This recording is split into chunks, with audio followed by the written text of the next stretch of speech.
The following program is rated TV MAL. It contains strong language and is intended only for mature audiences.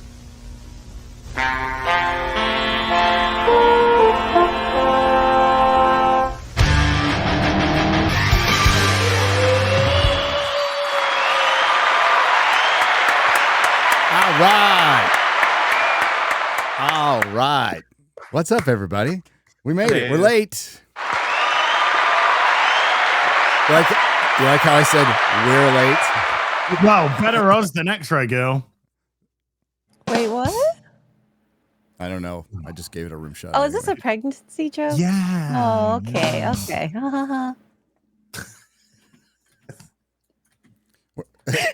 She's awfully quiet right now. No, I'm just kidding. Oh my God. No, I'll never forget on Friday Night Tights when Ryan figured out Chrissy was pregnant. It was yeah. It's funny. like a light bulb went off in his head. Dude. Well, and it's funny because I had a feeling she was back. I did a Simcast like 2 weeks ago, and I was like, "Oh, that's a nice like cup you're drinking." There's a big Starbucks tumbler, and she's like, "Oh yeah, I'm just like drinking my seltzer from there. Like my White Claw is so much better from this cup than it is from like the can." I'm like thinking, "You're over-explaining, girl." Yeah.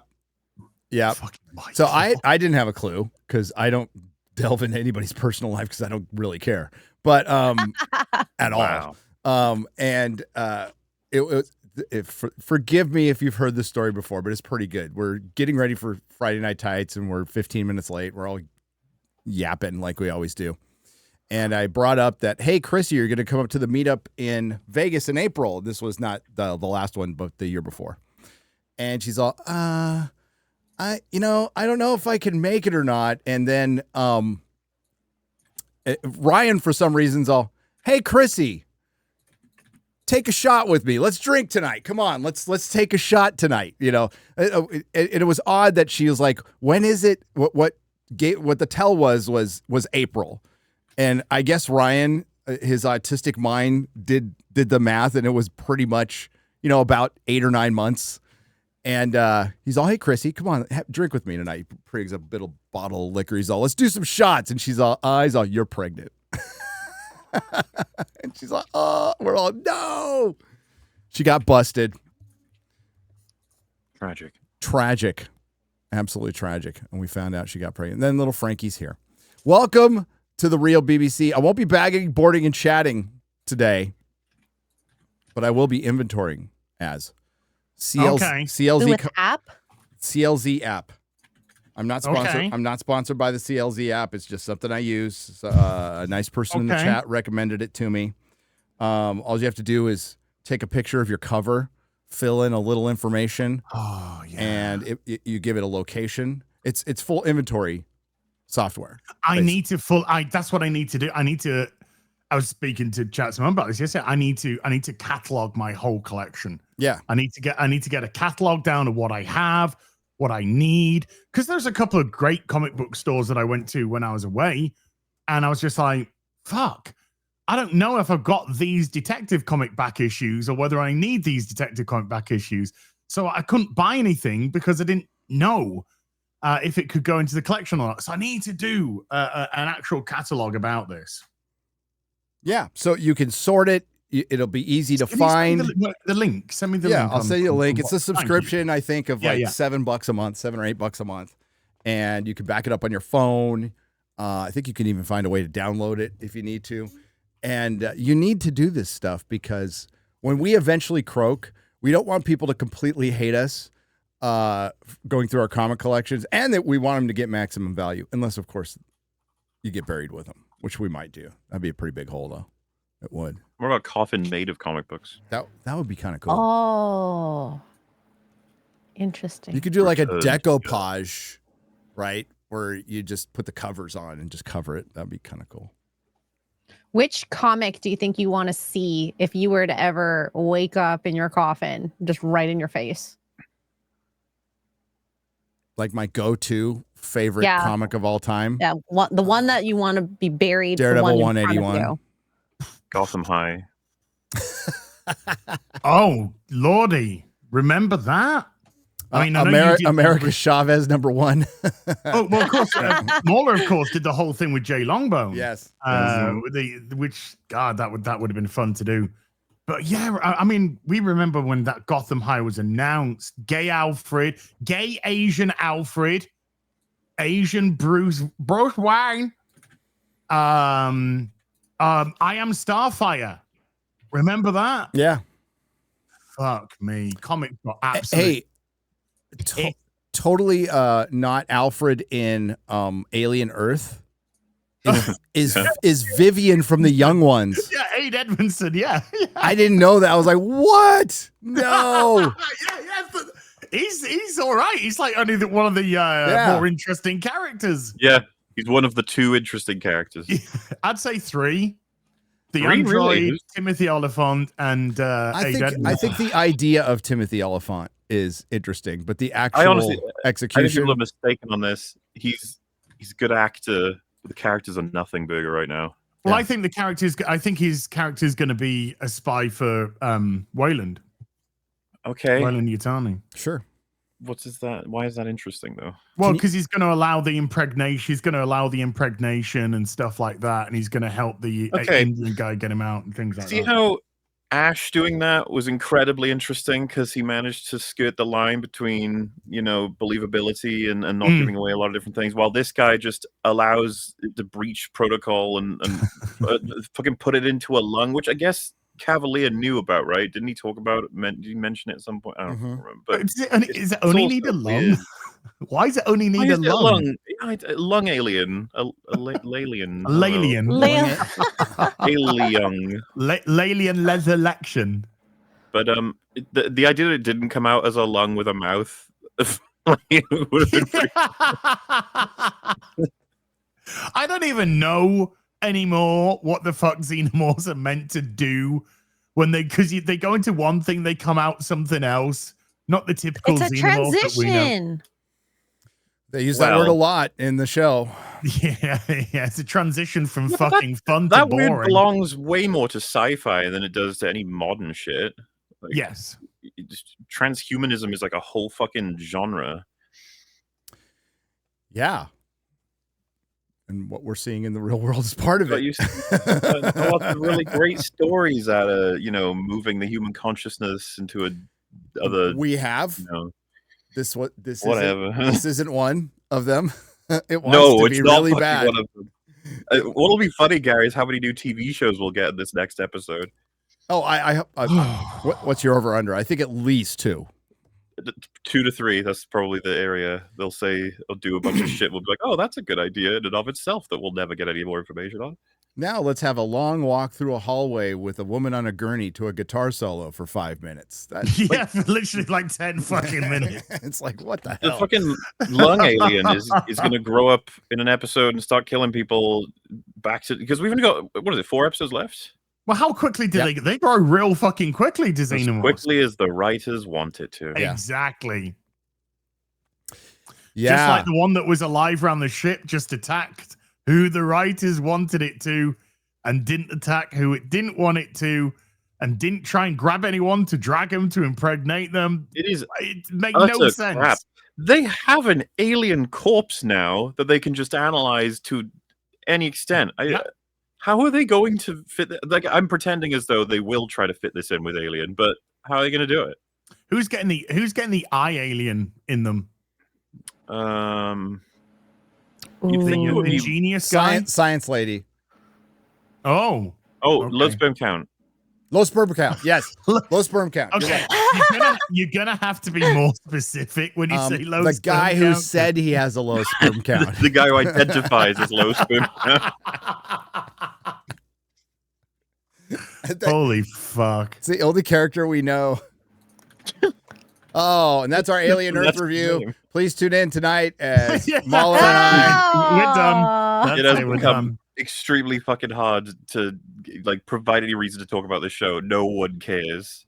It may as well not exist. It frustrates me no end because I think it looks really nice. Yeah. I think it's edited pretty well. I think the cinematography is decent, but the actual content part of it is like, fuck me. I mean, all you need is even a half decent writer, and we would be talking about a lot of stuff we like in the show. Oh yeah. well. Yeah. It's like they got all the right building blocks, and then they got a primary school teacher to write the script. It's the same fucking problem that we're in for so much media, where it's like, oh yeah, we got everything except the one part that we have to have. Yeah. Like, oh. Shh. I'm going to drink my first sip of coffee. Okay. I haven't had any coffee today. Oh. Because remember, if it was an amazing script with awful special effects and tolerable acting, we'd still be saying, hey man, there's some good shit in here, you know? Yeah. If there was characters we cared about, you know, I'm watching Terminal List Dark Wolf, right? Not reinventing any wheel. It's just a spy drama. It's a prequel to Terminal List. Taylor Kitsch's character, you got to kind of see what puts him in the position he's in the Terminal List, and it's supposed to, and it's basic stuff, but I like it because the characters are pretty good. I can follow the characters. I can understand their motivations. They're pretty compelling. And yeah, it's a pretty decent show. That's all Alien Earth needed. It actually didn't need the kids at all. We talked about this, MauLer. If they had if it's just the cyborg up against Timothy Oliphant, I'm fine with that. But he's just 100%. sitting down talking for the last 2 episodes. Yeah. That was awful. He's just in like a restaurant talking. And you know what? It's so funny because he'd be like, did you just say that like you just want the writing to be better? It's like, yeah, you know what? Yes, actually, if the writing were really fucking good, it wouldn't matter if he was just sitting talking because we'd probably be invested. But in a show where they can't rely on the writing to be interesting, maybe they can just have stuff happen, but they can't even do that. No. Well, that's what gets lost in streaming is character. They're so worried about, Paul Chato was talking about this in his Peacemaker review. They're so, he called it unrolling the sausage, which is true, which is you're just piecing out this story to mystery box bullshit, but we're not getting any beginning, middle, and ends of each individual episode, which means we're not really getting any characterization either. We're gonna get revelations on the characters later. Oh, maybe they'll explain that later. Well, that's what Jar Jar, you know, he was able to fool a lot of people with Lost. Lost was a terrible show. I've noped out on Lost. Out of the second season, I'm like, oh, this is just going nowhere. They're just making this shit up as they go, you know. Yeah, and I'm not getting any real characters. Oh, and we get some major relevant. No, I'm. If you want episodic television and you want people to tune in, what made people tune into Game of Thrones? Characters. There's some good political intrigue, but we were interested in the characters. We rooted for somebody and we rooted against somebody. That's how you get invested in TV shows. Do you remember season 1? There was like a huge cultural thing of Lannisters versus Starks. We hate the Lannisters. Those poor Starks, they're going to get their due someday. That was like a big thing that everyone kept talking about. Yeah. No, you had an antagonist that people liked but fucking hated and were like, I'm waiting to see you get yours, you know. And that's what TV shows are. You know, we talk about Buffy and Angel all the time, MauLer. It is a character-driven show. It's got a monster of the week. It's got overarching plots, but we care about the characters. That's it. Yeah, and the idea that it's like, well, you know, wait until episode 6 or where it might kick in, or wait until the finale where it's all going to get tied together. I assume this will make more sense. It's like, dude, there should be stuff along the way that we like, right? Mm-hmm. Not just, we're waiting for some other episode to tell us how all of these episodes was actually worthwhile. Which, by the way, so many fucking times that excuse gets rolled out, and it's just like, listen, I respect the optimism, I do. It's getting a little bit delusional. Well, yeah, Aliens, it's a strange one too, because not as many people care about it as Star Wars or anything, but there's a passionate fan. But I think it's more of the ideal of the xenomorph, and I talked about it in my review, and I'm not the only one who's brought it up. I think it's just become Jurassic World. I think it's just they want to see xenomorph eat things, which this show doesn't even do. I was about to say, we could definitely. This is the thing. If someone said, like, "Yeah, I bet your show would be a boring thing with those characters talking about it," it's like, no, we want the alien shit too. Yeah, it's not. How are you talking to the aliens? I don't know. Like this. What sounds do they make? Oh, that's so weird. What are you actually saying? You could be going, "Fuck you, fuck your mum." You know, what are you actually saying to the fucking? I can talk to monitors. I can make them go wibbly wobbly, and they show me my brother.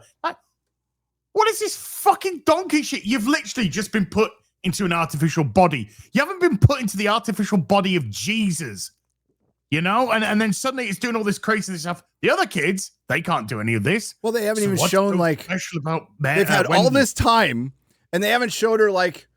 And this is going to Make sound a bad. sandwich? Yes, experimenting. Like I am a child in an adult superhero body.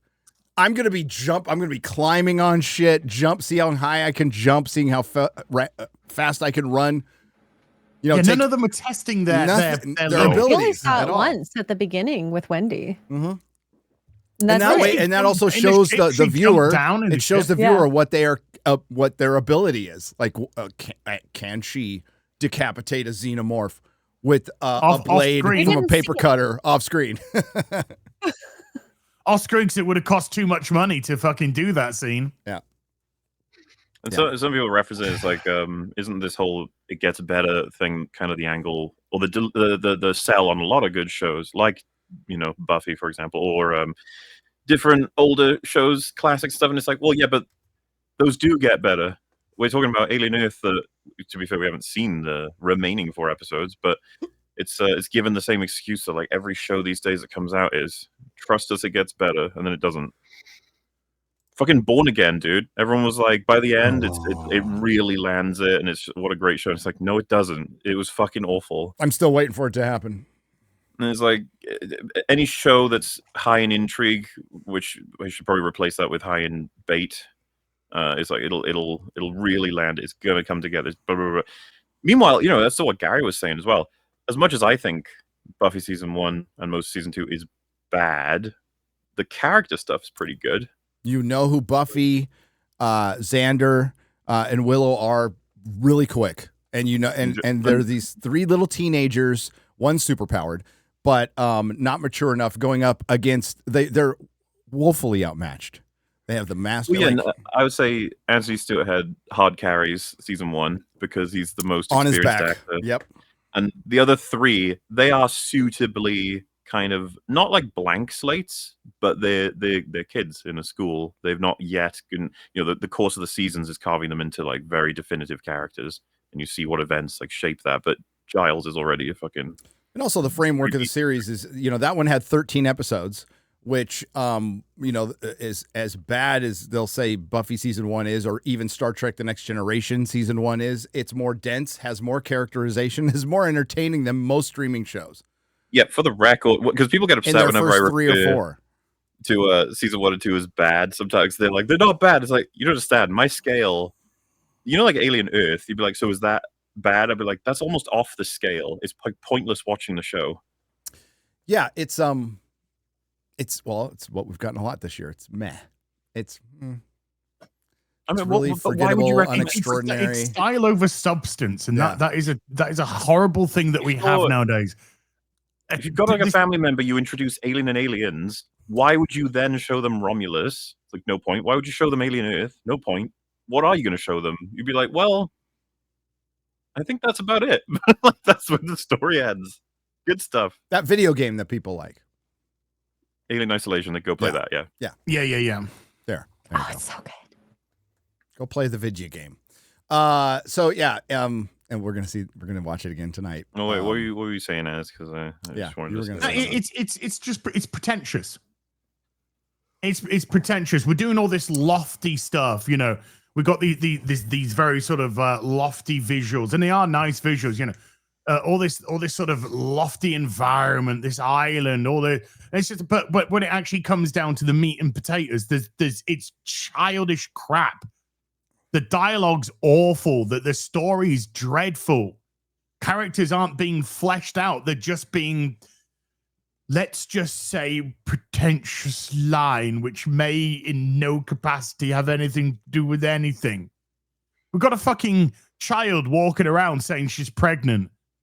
We've got an Indian guy fucking somehow being communicated in his head by another android. What do you mean somehow? They showed he put a little gumbo on his neck. That's what he did. Yeah. So this guy on his island, this genius on his island, that is I know. isolated, has They no would- fucking any capacity to They would identify be- these things. There would be diagnostics on these fucking Exactly. androids all the time. And secondly, it's just like, why the fuck does a cyborg from 70 years ago have the technology to Oh, surveil with an invasive sort of physical attachment a brand new piece of technology? It's just like, oh, okay, that's fucking lucky of him, I guess. But the most modern Most-modern, yeah. technologies. it's cutting edge from a multi-bazillion-dollar company, and so it's just like, yeah, that's lame, stupid. They don't care. They're just going along with it. And on the front of the lofty shit, right? It's like, I would squash the scorpion. Oh yes. Well, what if the scorpion had a friend who then stung you? It's just like, what the? Squash And that you know, bitch by the too. way, you know for a fact they were like, a scorpion. That's kind of like an alien because of the tail. Yeah. Yeah. It's just like, man, good for you. It's like But poetry. It rhymes. if I was a scorpion on the back of a frog and I stung it, would we not both die? It's like, Unless the scorpion can swim. fuck off. People want me to justify why I think Buffy season 2 is bad stuff. Gary, you remember Go Fish, right? Yeah. Do you remember the plot? Yeah, I do. Just for, I feel like I have to bring this up because some people just don't remember. It's a gym teacher, sorry, a swim teacher who desperately wants his team to win the local like competitions and stuff. So he happens to manage to steal Russian experimentation on animal and human like combinations, and he infuses it with the sauna so that his team become fish people, and he hopes that would make them better swimmers, and they accidentally instead become homicidal and eat him. And then they're freed to the ocean at the end. Yeah, they never come back. They just let him go. It's I can't believe that episode is the one before becoming part 1 and 2, the finale, which are like 2 of the best episodes of the whole season. It's just like, I always consider skipping it, but then I'm like, nah, just accept that this is the show. It's okay. It's like Fear Her in Doctor Who. It's such a bad episode. It's such shit. It's so fucking bad. You get like little parts of the episodes that are like fun or whatever, and you know the actors still trying, but you are just like, what the fuck was that? How did that get to the point where you filmed this? Like, what a stupid plot. Yeah, And Buffy has a lot of that where they're just like, I don't know what the fuck the monster is. I don't care. Just make it whatever, you know? make it whatever. Yeah, so Ever. but we don't even have Monster of the Week. We have slow prodding. Both Peacemaker and Alien Earth this week were just slow. Like nothing happened. And that's what Paul was walking out. So we're tired of fucking rolling out the sausage. Give me something to watch while we're going to figure out eventually the overarching mystery. And, you know, James Gunn saying, hey, I can't wait for those last 3 episodes. Well, what about the first 3? What about the middle 3? Jesus, make them all entertaining. You know, Mobland was it started out with a bang, and then you're engaged. The cast rules, right? So you get to see Pierce, you get to see Tom Hardy, and thank goodness all of us watched that from day one. Yeah, I know. We could have discussed it At least he's going to watch Tulsa King now. I don't think he realized. No, he's on eBay. What the fuck are you doing, Az? I'm buying the physical copy of Blueprints for the PlayStation 5, which they're going to release in November. That's great. Why? You're on a show. Why? Because I don't want to talk about Alien Earth anymore. Because we're not even talking about Alien Earth, you dumb fuck. Like, you yeah. I feel like you guys spend most of your time shopping on these shows. I am unable to multitask. So don't. All right, I'll be back in a minute then. But you are completely correct. Mobland was bitching from start to end, and it's Mobland funny was because amazing. that is actually a show where I was like, I hope they land it. I hope they land it. But it wasn't I hope they land it because the rest of the show sucks. It was I hope they land it because the rest of the show is great, and I want it to get tied up. You know? Yeah. And they did brilliantly. And now I want season 2. Well, season 2, I'll be watching weekly without. Talk about it weekly. Nice. So in 2027, when it comes out, we can talk about it weekly. At least, we got Gentleman season 2 coming out next year. That'll be good. Yeah, but that'll be 1 or 2 episodes of Real BBC before we never speak of it again because it's all dropping at once.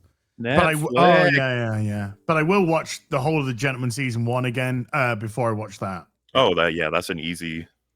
Why the fuck not? You know. Right. So, hey, your country made the news today. Oh. Creator. You mean 1980, the Orwellian UK? Well, I mean, it's kind of like V for Vendetta, except they got the bad guy wrong completely. No, they got it right. They got it right. They got the bad guy completely wrong. Wait. They got the bad guy completely wrong. On V for Vendetta, they always think that it comes from the right, which is projection. Because this always comes from the fucking left. This always comes from the socialist fucking side. Always. So yeah, when they're talking in V for Vendetta about this being far right, blah blah blah. No. Uber Christian, fascist. Well, I mean, yeah, surely just any political stripe pushed to its extreme is going to generate these horrifying But they never results, seem right? to really, and you're right, but they never seem to really consider they being Hollywood or entertainment, the possibility of the other side.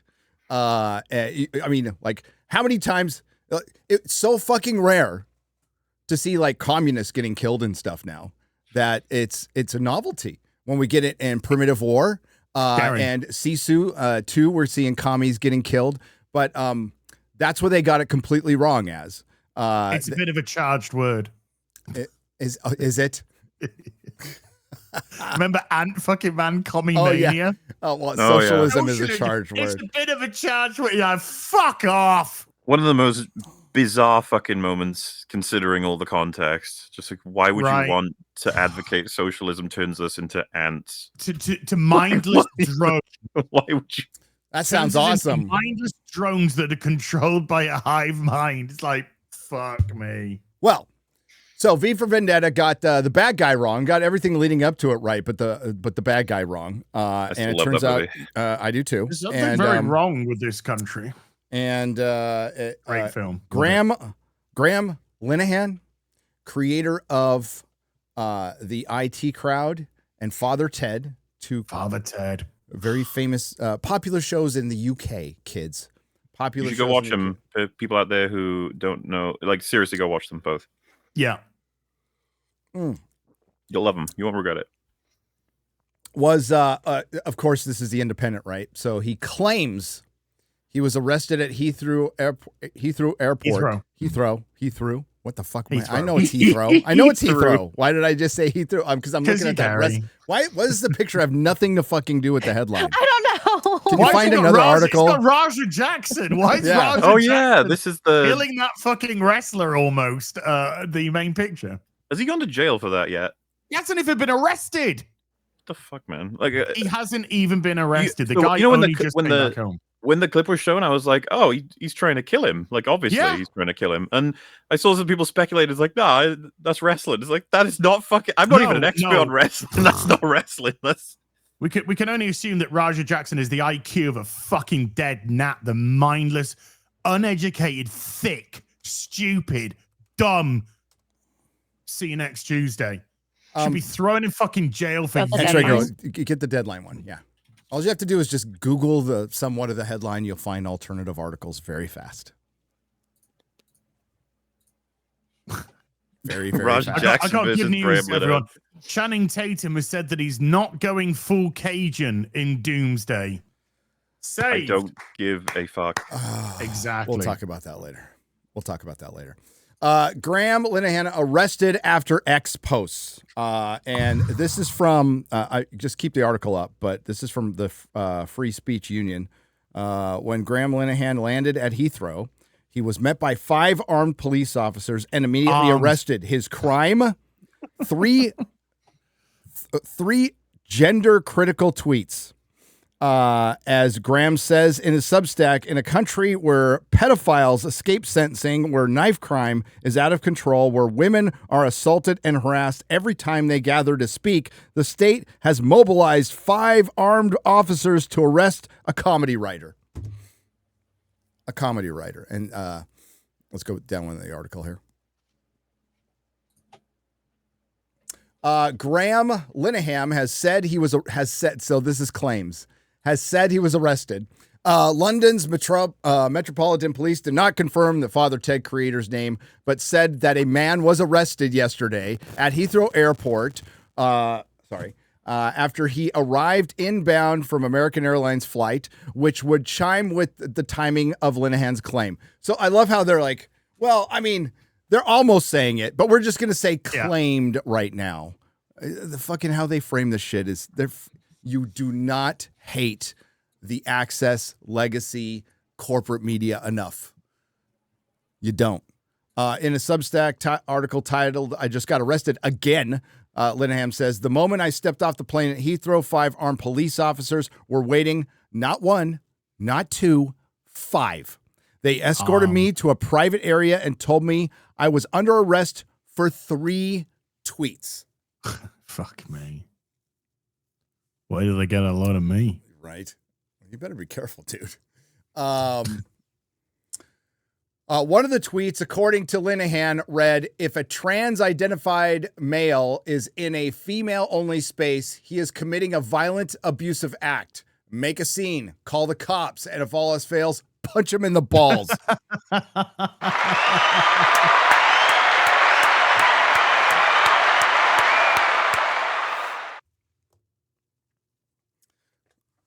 This is becoming a regular occurrence now, by the way, guys. The missus was in LAX airport, and there's just dudes walking in. Now, that happens at sporting events once in a while.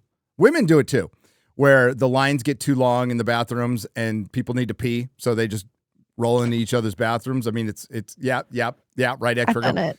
But this wasn't a crowded situation, and there was just a couple of dudes who looked like straight up dudes walking around in the women's bathroom. Great. Linehan has created multiple British comedies, but in recent years has been best known for his vehemently anti-trans rhetoric. On Thursday, he is due in court on a charge of harassment, harassing a trans woman and damaging her phone, which he denies. Ex-boss Elon Musk backed Linehan over the latest arrest, describing the UK on his own platform as a police state, which he did today, in response to Linehan's arrest. Well, it is. Dude, I know this aspect is about trans, but recently we had an MP in the UK in, where was it? Is it Epping? Was it in Epping? Say that the rights of the immigrants trump the rights of the UK residents. That's treason. That's just treason in the UK. The government is treasonous. Yes. And it's in power for a long time there, I'm guessing. Yeah, they've only had 1 year. It felt like a lifetime. Right. They've still got 4 more years. Unless a general election is forced. And it's not like the any parties are any different, really. I mean, they're not. Conservatives are absolutely fucking useless. Yeah. Labour are fucking useless. Lib Dems are fucking useless. Do you want to have the Green Party in? It'd be like voting in Poison Ivy to look after Gotham.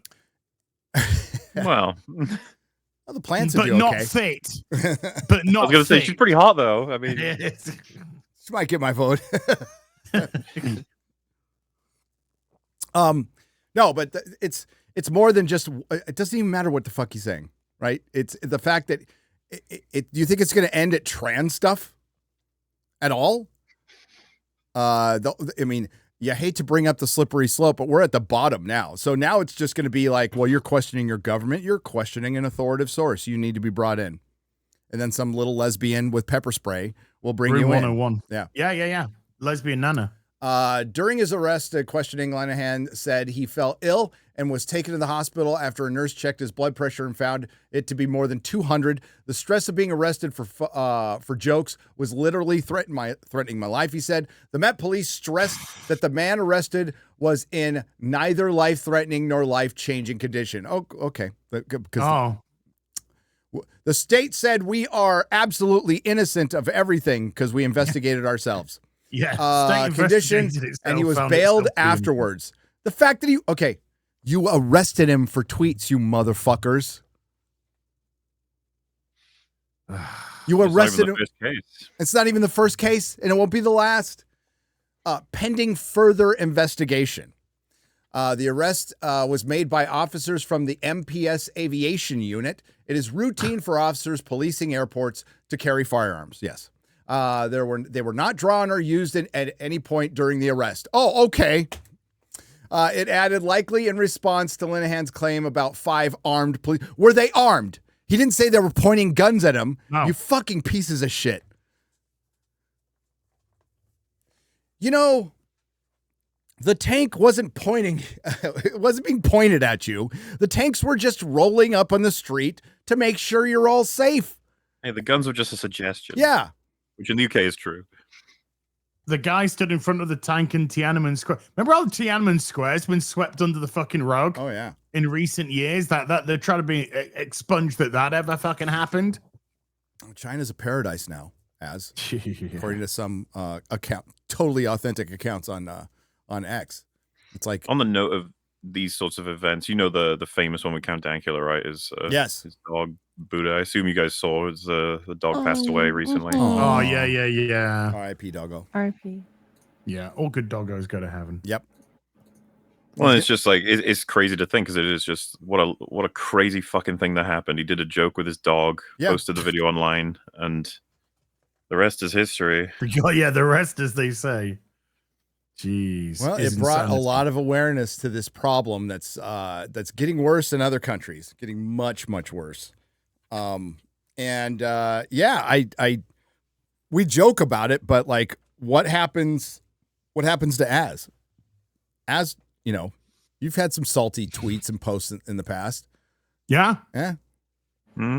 They're going to go to your house. Oh, was it? He got banned on Twitter for one of his tweets. It wasn't Wasn't even that spicy. Got banned for quoting Game of Thrones. My other account got banned for anti-trans rhetoric. Yeah. Do we want to see all the tweets that he posted? I do. Going to jail. To the gulag, mate, not jail. Gulag. There. We'll do it like this. All right, so we read this one. If a trans male is in a female-only space, he is committing a violent, abusive act. Make a scene, call the cops, and if all else fails, punch him in the balls. And they'll sound like this. Hang on. Like that. It'll sound just like that. A photo you can smell. Oh my God, lock him up. But right, okay. With this photograph, I want to talk about this photograph for a second because that could be a beautiful smell, a lovely smell. Why are you based on that assuming that it's a nasty BRB. smell? Doesn't that say more about you? So what's the nature of the arrest? What are they suggesting? That he's a naughty poopy pants? Like this because the one thing that they it depends on what's said, right? But we're dealing with this right now with some crazy fucking heads of political commentary. But when you have statements that basically call for certain people to be, killed, it's like, oh yeah, you're probably crossing the line. But like with this, what's the charge? Factual statements. Well, there is an online charge now, isn't there?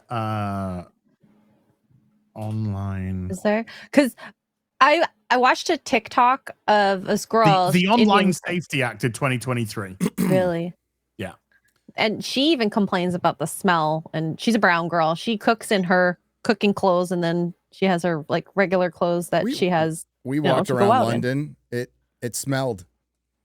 Yeah. Well, this is all based on the Online Safety Act of 2023, which is really like terms and conditions, which gets changed on YouTube, by the way, every fucking month.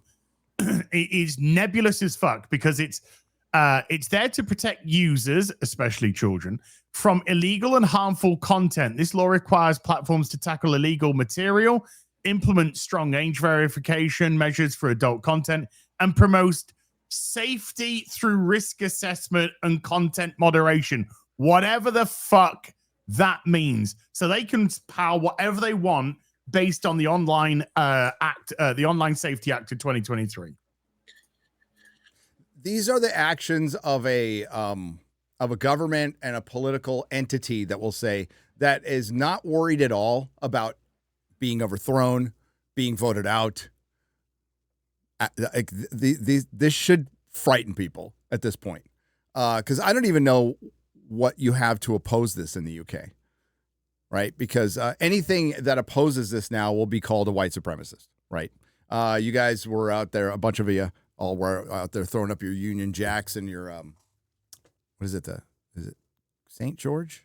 Cross of St. George. Cross of St. George. I wanted to say King George, but that probably wouldn't be right. St. George flag, the English flag.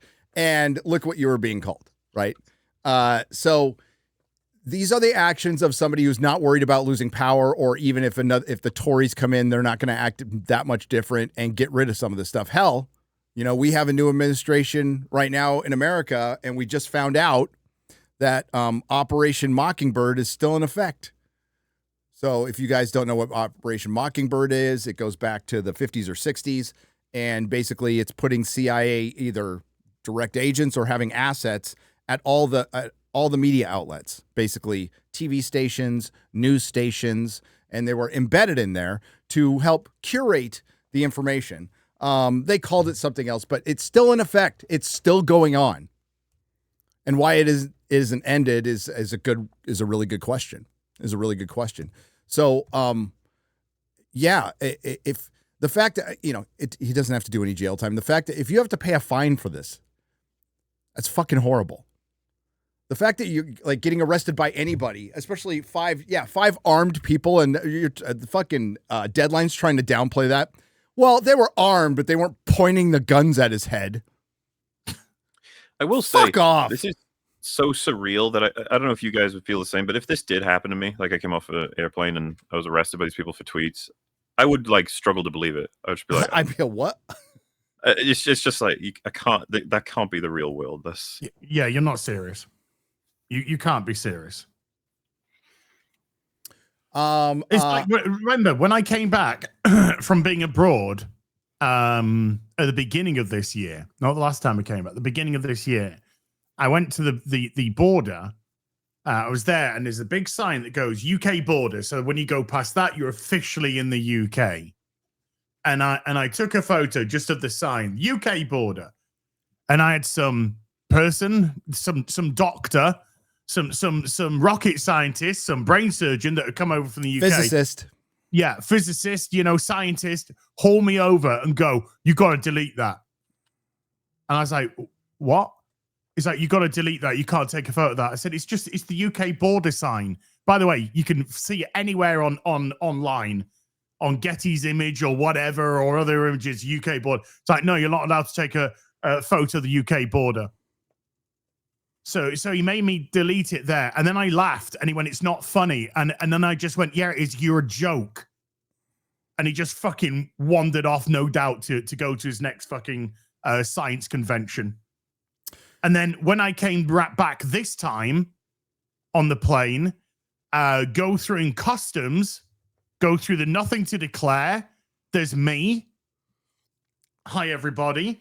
And then let's just say there was an eclectic group of people, a bunch of scientists and stuff on the plane as well coming through. I was the one that they hauled over from another scientist.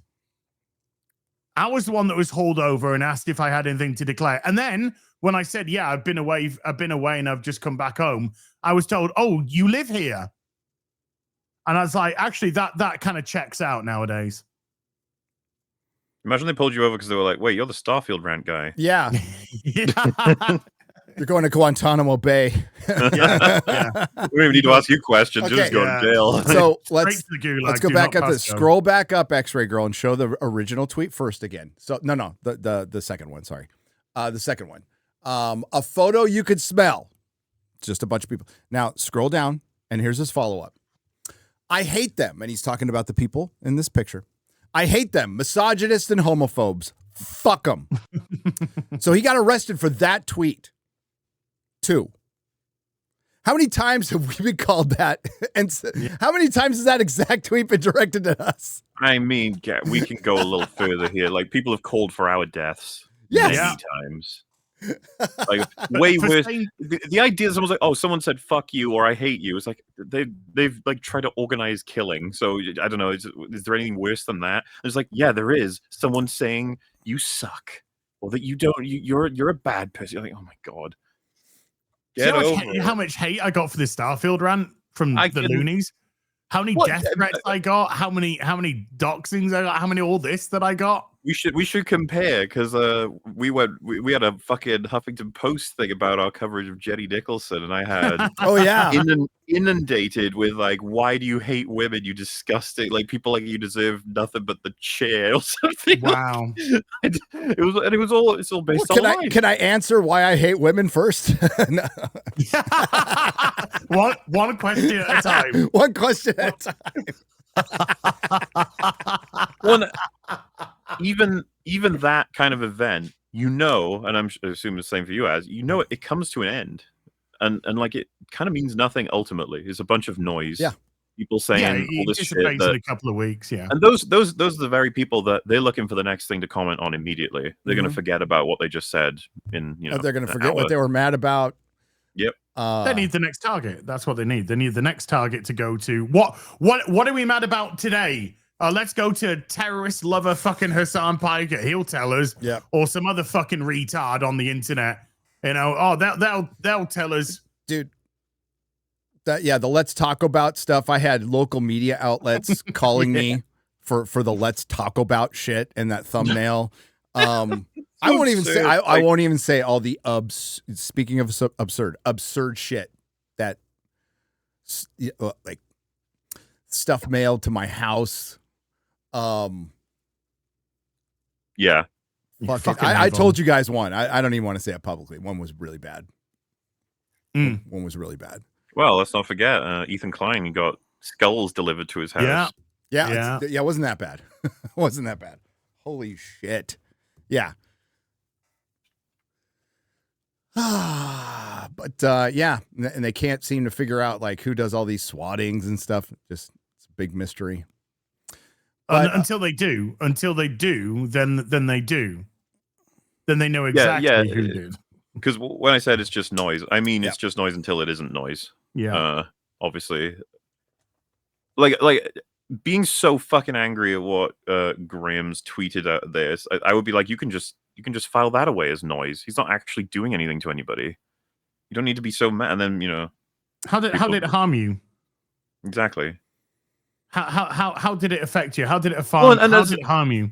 As was said, if we're actually going to set the standard such that we can take this kind of action as a result of being offended by what people are saying, it's like, oh man, I've got a fucking folder worth of little things that should happen as a result of what people have said about me.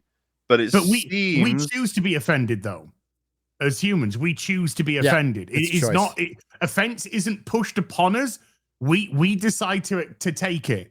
And it's the kind of people that will laugh at 1,000 things, 99 things, and then the 1,000th one they'll go, well, that's not funny because that I feel offended by that. No. You can't have that. Nope. And that's why comedy's so fucked nowadays. Yep. I'm with you in the sense that, because I've always liked the statement, offense is not given, it's taken. It's like, because everyone has a different reaction to everything. However much of it is a choice is one thing, because I can be pissed off by something and not even understand why I'm angry until I think about it. You know what I mean? And it's like, oh, that's why I'm pissed off with it. However, that's a normal adult response. The fucking peak of subjective. It is not like nothing has happened that's beyond your own personal experience, and that the laws should not be based on you being personally offended. Well, did you see that streamer girl yesterday crying about online, complaining about, oh, it's so difficult being a woman trying to play. Oh yeah. Not Call of Duty. It was the other, one. Counter-Strike or whatever. Oh yeah. Because there was just like lots of bants going on and I was like, that's like me and my mates just playing online. It cuts both ways. On one hand, we got it way worse than the best times on 360, and this is how people usually pick as an era. But secondly, it was kind of fun if you just went with the flow. You knew it wasn't actually serious. Everyone's trying to shit on each other for being on opposite ends of the team. Sometimes you can make friends out of it. I know I made a couple of friends from what were initially messages of "fuck you," "I hate you," you blah blah blah blah blah. But like, you'd sometimes get messages that are so creative and hilarious. Just be like, That was good shit. You know, Yeah, like dude, that's pretty. that Yeah, kind that's of. pretty good, actually. Dude. But yeah, we entered this era where it's just like, nah, all of that is actually punishable by fucking death at this point, and it ruins society. It's just like, what are you talking about? Well, I mean, it's the narcissism of it all. It's expecting the world to bend to your every need. Have you ever considered it might not be because you're a woman in gaming, you're just no fun? That might be shit. something. Yeah, you know, well, Or even your shit. being shit can be fun. I mean, I'm a great gamer, but you know, I can definitely identify with somebody who's not very good at it. But Dude, have you seen us on Sunday Fun? Like, this week on Sunday Fun, it was great. We were ripping the shit out of each other. That was so fun. It was. It was just like hilarious. We're all there fucking ripping the shit. Fucking, you know, the audience is joining in as well. Yeah, we're reading out some of the stuff that the audience is like. It was a good time. And then, you know, at the end of it, we finished and we're just like, all right, guys, see you next week. You know, Yeah. It's like, you know, if you can't handle this fucking shit, get off the fucking internet, get off online. Otherwise, we're going to have what we have, which is all this sanitized fucking corporations going to start studying. We do not stand for hatred and bigotry and bullying online. Hey, the NFL has end racism in their end zones. I mean, that's going to end it. Oh, that's done. That's it then. Yeah, as soon as a dude who just beat his wife scored a touchdown, the racism will be solved. Imagine that, like a computer guy is like, sir, since we added the end racism tags, it's actually increased by 13%, 20%, 50%, 90%. It's just going up. Like, people are becoming more racist. It's out of control. We got to put out more signs to stop racism. Yeah. It's going to be everywhere. They, you know what? That should be Washington's new name. Forget the Redskins. It's the end racisms. I mean, still put the cracker on get the cracker guy on there and put it on the helmet though. We've talked before, but like having framed all these cultural conversations with race has probably prompted a lot more racism now than there would have been. Like everyone being fucking like inundated with how everyone is racist all the time for everything. Do you remember that classic quote? Everything is racist, everything is sexist, and you have to point it all out. It's like, what? Anita. Then she had sex with Joss Whedon, allegedly. Which did what? Ended her career, or it ended both of their careers by the looks of it. Well, yeah, I was going to say, what ultimate act of male feminism. Anyway. She was just a con artist. She was getting all these people to work for her in Feminist Frequency for absolutely free. She was taking all the money. She was off buying art in Italy while her trans employees weren't getting paid and they were fucking having to find a job because they couldn't sustain themselves. That's a story as old as time. She did all the GoFundMe shit, never produced the work that she said. She hundreds of thousands of dollars from that. Okay. Had the most basic of fucking takes that were easily fucking annihilated. Nobody cared because it went with the narrative. And so the people that wanted to believe the narrative would just support her, and the people that didn't want to believe the narrative didn't. So it was a useless facade. The only person that fucking benefited was her from the finances. And now what's she doing? She's having a birthday party where she's dressing up as a bride and having a fake wedding. Which is probably one of the saddest things I've ever fucking seen in my life. I want the three of you to give a guess, okay? So Feminist Frequency, the channel, which is the one that had all those classic videos that have millions of views, is still functional to this day. The channel, it's still got uploads. I want you to guess how many views the latest upload has. How many? Wait. How many subs do they have? 209K. 209K. 256. Okay, Gary. Oh shit! I'm gonna go. Price is Right. I'm gonna go 100. Wow. Oh. X-Ray Girl. 600. Okay, the answer is to be fair. We'll do another one after this. This is 8 hours ago. It was uploaded. All right. Okay. It's got 103 views. Ah, yeah. Wow. Wow. Oh my God. Not surprised. Not even No. surprised. But that is just like fucking hell. Everybody in the Aw. chat's all $1, Bob. No Damn. way. No 8 way. hours. Well, When are they going to start selling coffee? Probably already Hey, are, I but, sell coffee. There is an upload from 12 days ago. Let's see who can get this one right with the information you got now. Okay. What's the view count on that one? 12 days ago, bulk of the views in the first 36 hours, 100 after 8, 18 to 300. I'm going to go with 450. 222. All right, Gary. What was the Oh. parameters again? It's a video that was uploaded 12 days ago. 12 days ago. 12 days ago. Yeah. 300 views. The answer is 387. Ah! Wow. Wow. Winners. Winners. Damn. Yeah, man. They are frequencing those feminists. Yep. Well, and I mean, it's just supports of what you were saying, right? Like all of this, I can't see anything here happening other than it was a big fucking way to just make money. She had no idea what she was talking about. She sort of preyed on a growing cultural unrest that was, unfortunately, people like her made it so much worse because they like convinced a whole fucking generation of people that this is something that's like women are being cruelly destroyed in media and we need to fix that.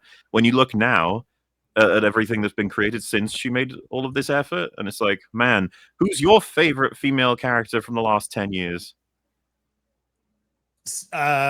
Eve Stella Blade. That's good. Oh, yeah. To be fair, you could even make a top 10. It is possible, but the ratio of comparison, when you go, well, who's your favorite female character from the 70s, 80s, 90s, 2000s, the answers are way fucking quicker to the brain. But yeah, so you got that. She's depreciated in every angle you could imagine, and she's just stopped making shit too. It's barely uploads. It's because she doesn't actually give a shit. No. And She never did. And It's a never grift. did. She's just a grifter, an actual grifter. And never did. No. She saw an opportunity, just like Sweet Baby Inc. have seen an opportunity, just like BLM have seen an opportunity. They saw an opportunity and they thought, how can we cash in on this race business? Or how can we cash in on this current topical social theme? It's always the case. It always boils down to money at the end of the day. And that's what was behind it and everything we love. And they never made any money it was so shocking. Speaking of shocking, X-Ray Girl, pull up, we talked about it yesterday, but this is an interesting article because I was told, by the way, the meme going around of Jessica Chastain's face looking at the screen is so fucking fun. It is accelerated. I have never seen a meme accelerate this fucking fast. I bookmarked a bunch. We'll read some of them. It's fucking hilarious. But I almost want to do one of her looking at the screen going, the studio said Superman was successful. What does that have to do with adjusted for inflation? But it apparently wasn't that successful, guys, because the summer box office clobbered by Kryptonite. Domestic revenue barely matches last year. Now, again, with the last, the Access Media loves to frame articles. No, this is go to. Yeah, that's the one. I wanted to byline here. The May to Labor Day season initially soared, but global grosses took a nosedive as foreign movie ticket sales plunged further in a glut of male skewing tentpoles battled for scraps in the U.S. Yeah. Okay. Men, it's your fault. They made a bunch of movies for you, and you didn't show up. They should, and I've already seen we need to make more movies for women. That's the response to this. Of course. Yeah, let's do it. Sure. You saw how they all turned out for the Marvels and stuff like that. You've seen how they've all turned out for those. You know that they turn out to watch Dinosaur Go Rah movie simply because of Scarlett Johansson, who is the biggest box office person of all time. The biggest generator of income and box office ever. Scarlett Johansson. Everybody comes up for those movies. That reminds me of like the right. logic of the reason why Multiverse of Madness is successful is because of Michael Waldron's writing. It's just like the fuck are you talking about? Yeah. No, to be fair, I obviously think Scarlett Johansson's a better actress than Michael Waldron is a writer. It's just the dinosaur movie go rawr was just going to happen anyway. It didn't matter who you cast in that role. Exactly. I'm looking for that article. Yes, there it is from the Wrap. Show this real quick, X-Ray Girl. Says everything.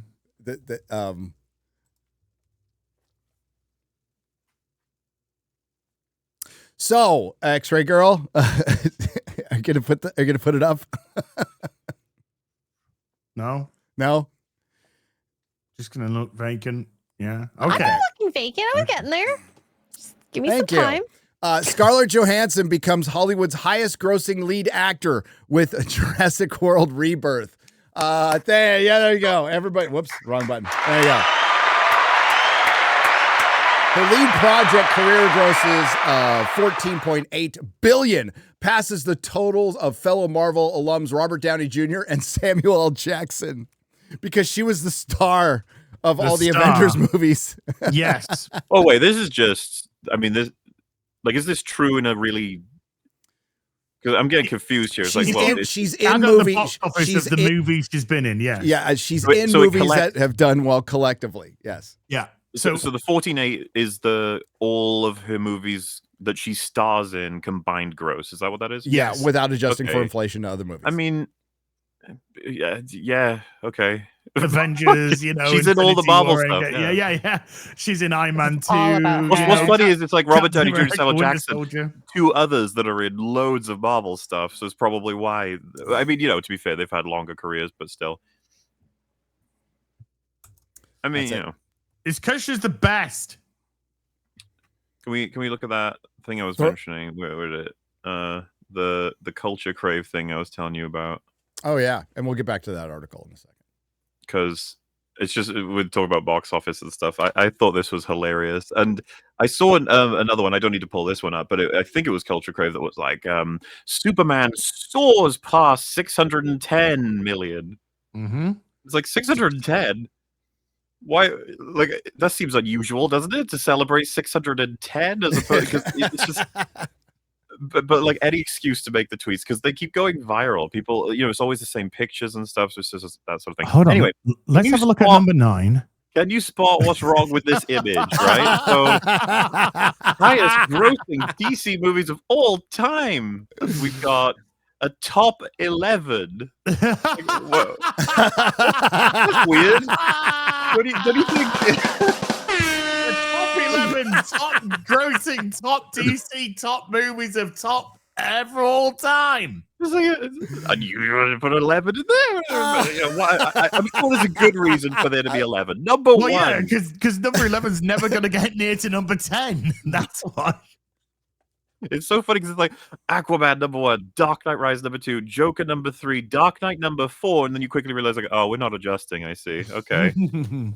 Number 5, Batman vs Superman. Number 6, Wonder Woman. Number 7, The Batman. Number 8, Suicide Squad. Number 9, Man of Steel. Number 10, Justice League. And you're like, I guess that's it for the list. Like, no. Number 11, Superman. No. Superman's James Gunn, which, yeah, it's just like, you really wanted to get it on the list, huh? Like, bro thinks he's part of the team sort of energy. But at the same time, of course, it would be way lower if we did the adjustments. And then secondly, it's like, man, so many of these films have like outright destroyed it, and a lot of them are considered fucking awful by a lot of people. You know what I mean? Justice League, Man of Steel, I haven't even seen Aquaman. You didn't see It's Aquaman? a fun film, The thing is, you would have seen it Suicide Squad. and completely forgotten it. So it's almost like you saw it. I saw it. I couldn't tell you what the fuck happens to it. I haven't seen Aquaman. No, but you have.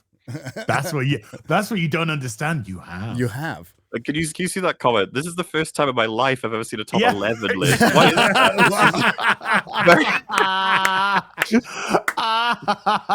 We did.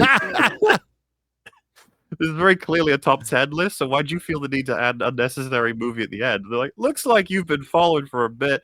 We do many different charts to show recent projects compared to older projects. Otherwise, there's replies to say, how does X compare to, something else? So yeah, we've done 11s before. Okay. Well, that's because the 11 and the 10 are very close together. Uh-huh. And that could change, particularly with the PS5 still selling and the Game Boy Advance not selling. Yeah. So that number 11 is actually most likely going to overtake number 10, number 9, probably number 8 as well. So that's where that's going to happen. Whereas at number 11 on this movie's not making any more money. It's barely making any more money now. I didn't even think about Superman's James Gunn isn't going to beat Justice League. Nope. No. That's fucking crazy. That is one of the That's what I meant. That's what I meant. Yeah, the categorically awful, in this list, we got film. Justice League is the best example, but films that just everyone thought was the worst thing ever. And Superman couldn't beat it. But it's successful. But it's a runaway. It soared into the records, the halls of fucking achievement, Gary. The halls of achievement. The halls flying around in there. Whereas it's just you don't see that energy for all the other movies that beat it this year. I saw a lot of energy online for Superman's James Gunn, just not a lot of energy of people who actually want to go see the fucking movie. It got trounced by Jurassic World domestically. It got its ass beat. I mean, should we bring up Lilo and Stitch? That fucking murdered it. Yeah. Fucking close. Minecraft's obviously, but these are soaring. Yeah, but nobody talks about them really. Like breaking the fucking box office because it's like an obsessive thing. I don't know what better summarizes how people's brains are broken about celebrating Superman than the top 11 box office. Dude, behind Justice League. That it's not going to beat. It has no prayer of beating it. Maybe if they keep it in the theaters till next year, but that ain't happening. No, I don't think if you keep it in cinemas till next year, it is because it's dried up. It's an old crone. The cinemas will look for reparations if you do that. I would sue the cinema if they fucking dude.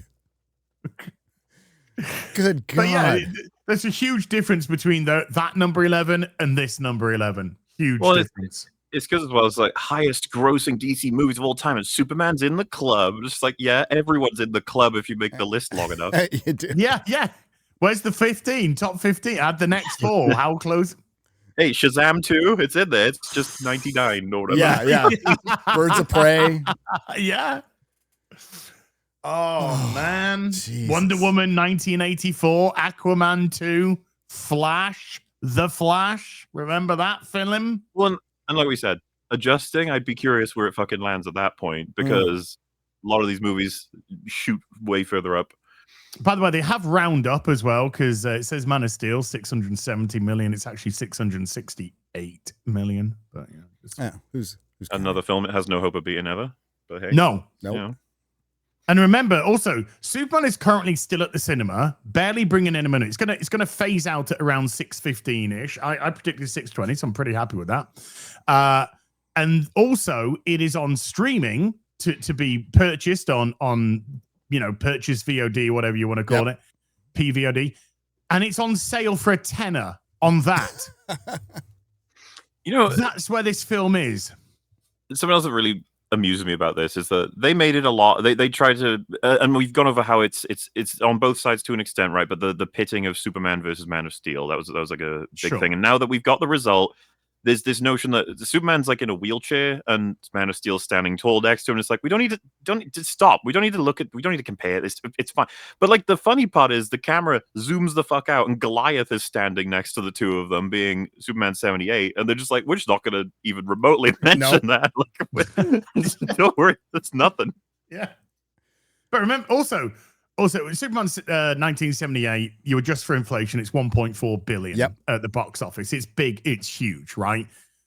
This comparison, particularly with Man of Steel, they're fighting that 668 million mark.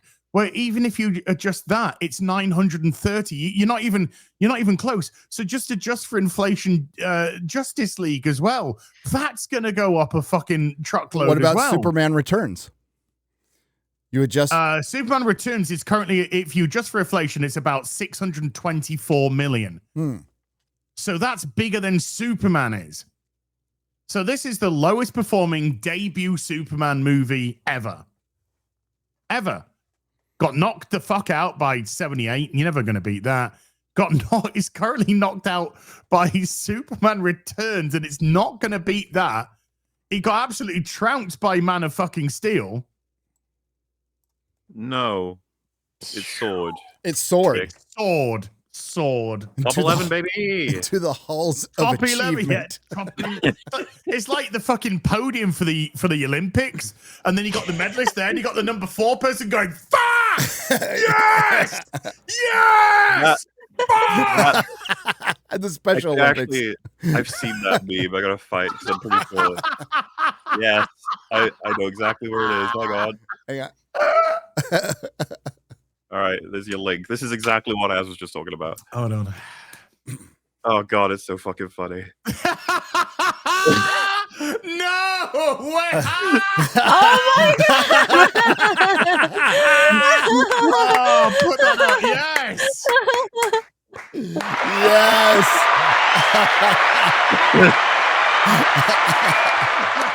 Wow. I love that. Perfect. That's the best Perfect. one. Yeah. Wow. That is, well done, that person. Well done, that person. Dude, that is genius. That needs to go in the meme Louvre. Yeah, the meme Louvre. The meme Louvre. And then it can get paint thrown on it by some fucking narcissistical twat. Yeah, that'll be fun. Back to that article, X-Ray Girl. That was funny. That's hilarious. Fuck yeah. I should do a top 11 next time, not a top 10. Jeez. Yeah, actually do it. Next time. Every time you do a top 10 for anything, the 11th entry should just be Superman. Number 11, Superman. by James Gunn. Superman's James Gunn. The greatest Marvel movies, top 11. Top Superman. 11, Superman. Yeah. And the number 11 on the biggest Disney failures of this year, Superman. Honorable mention. Whatever happened to the mantra survive until 25, guys? Uh-oh. It's survive 25 now. That's the mantra. The go-to refrain for theater owners and Hollywood executives trying to remain optimistic when the box office kept slumping last year with revenue lagging well behind pre-pandemic levels. Perhaps the mantra disappeared this summer when it became clear that not even the likes of Superman or even bigger and scarier dinosaurs could save the day as the summer season wraps on September 1st, which it did. By the way, welcome to spooky season, everybody. It's officially spooky season. Yeah. Okay. You can put up your Halloween decorations. What was the Babylon Bee headline? Southern wife puts out Halloween decorations as it dips below 100 for a day, which is true. My wife's doing it. Hollywood is facing the worst case scenario. May to Labor ticket sales in North America barely matched the $3.67 billion collected in 2024. Even if the deficit was only $7 million, piling in on Universal and Amblin's re-release. Piling in on. Am I reading that wrong? I mean, I always default to I'm retarded, but does that make sense? Something like where's I would say piling in on. Piling in on with a comma. Okay. Piling in on. See, this is why default settings mean retarded. Okay. Piling in on Universal and Amblin's re-release of Steven Spielberg's 50-year-old Jaws beat 2 new studio films domestically over Labor Day, which is fucking hilarious. Now, Jaws is a top 5 movie of all time. Oh, right? God, yeah. It's a top 5 movie of all time. And it's the movie that began the summer blockbuster. It is the movie that created the summer blockbuster. Star Wars followed, but Jaws was the G. And it's now the movie that ended it, essentially. 50 years is a good run, I would say. But it also dispels any notion of the modern audience, obviously. I mean, we've talked about this forever, but there is no such thing as the modern audience or modern sensibilities. If a 50-year-old movie with a fucking rubber shark can beat new movies, it's because the movie was better. People, you know what? They didn't change the special effects or anything. It's the same movie. Good. And not any old 50-year-old movie, even a classic. Would do this well. I mean, maybe if you re-release Star Wars or something like that, but like it shows that people still want to see a good movie. They still want to have a good time. They still want to take their family and see people get eaten by sharks. Yeah, you know. Yeah. It has. There is no modern audience. Doesn't exist. There's just the audience, and it hasn't changed. That audience still wants a good story. That's it. They don't want to be preached to. They don't want to be made the villain. All had assumed this year's summer lineup would have had the strength of to equal or surpass the 4.09 billion grossed in the summer of 2023, which wasn't great either, by the way. You remember what 2023 was as? It was the year of the Flopbuster. The Flopbuster. Now we're on the. Then we had the Slotbuster. We're in the year of the Slotbuster. Yeah, this is the year of the Slotbuster. Jaws being number 2 on Labor Day weekend. Labor Day weekend, yes. Labor Day weekend. I mean, yes. That is sticking a knife in the heart of Hollywood. That's insane. It's absolutely insane. But it hasn't beat it. Leaving studio execs and exhibitors in a state of shock. Everybody's shocked. What? Who is shocked? Are we shocked? No, not in the slightest. Why would they be shocked? Maybe Hollywood retarded is shocked. So the people in charge of making movies and the people in charge of showing them are shocked by the results of this year. Highly paid people who have been on boards of major corporations, some of them for governments, are shocked that an industry that shut itself down twice in 4 years and has put out a bunch of shit. The people and basically made demonized half the fucking country. People aren't showing up to their movies anymore. It's like a big surprise. Wow, crazy. Emasculated every male fucking brand, and they're like, why aren't men coming anymore? It's fucking total surprise. Big surprise. So they are shocked as they wrestle with how to operate in a new world order where movie-going... A new world order where people want like good movies and they have taste. Yeah. This new world order. 1984 of fucking movies. We just want a good film. Yep. Bigot. New world order where movie going might never return to pre-COVID levels. I hate to break this to anybody, especially who works at a theater and stuff. It never will. It never will. Not unless there's a complete change in ethos, which is clearly not going to happen. And even if that change happens, it will take time to bring people back, and you'll never bring back everyone. Well, trust has got to be. Trust has been annihilated. Trust has been annihilated in everything, and you can't destroy trust. You can't turn on your audience and then expect them to turn up, as you've just mentioned. So if you actually want to show, do you know what? We're sorry. We fucking lost our minds for a New York minute. We need to just get back to doing what we should be doing, which is creating fun movies for everybody. Then that trust is still got to be rebuilt, and that will take years to do. And if they're not prepared to do that, which they're not, because Disney, they're looking at which next fucking thing they can stick Pedro Pascal in or whatever. Disney don't give a fuck. They're all saying the worst thing still. How many times have we heard Bob Iger talking about quality over quantity? Meanwhile, just still pumping out dog shit. There's no hint that the AAA, the big box office, the grandson, the summer blockbuster, whatever you want to call it. There's no even hint that any of these studios are actually looking for change. We have got movie after movie after movie, and it's just derivative shit. Derivative sequel, prequel, reboot. It's the same fucking thing. There's nothing different. And if you're not providing people with options, legitimate options and different, you're going to get what you've got. That's why Jaws has done so well. Not just because, Jaws is a seminal movie. It is the ultimate blockbuster movie, the first one, the OG, as you said. But more importantly, Jaws is a great film. It's got great tension.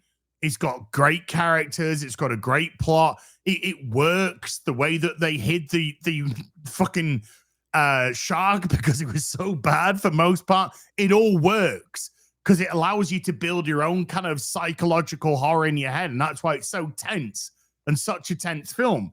And people are like, yeah, I would like to see that. That's why Weapons has been so successful. It's just a good, fun film. It's a good horror film with mystery, intrigue, and some nice splatterings of dark humor around the place.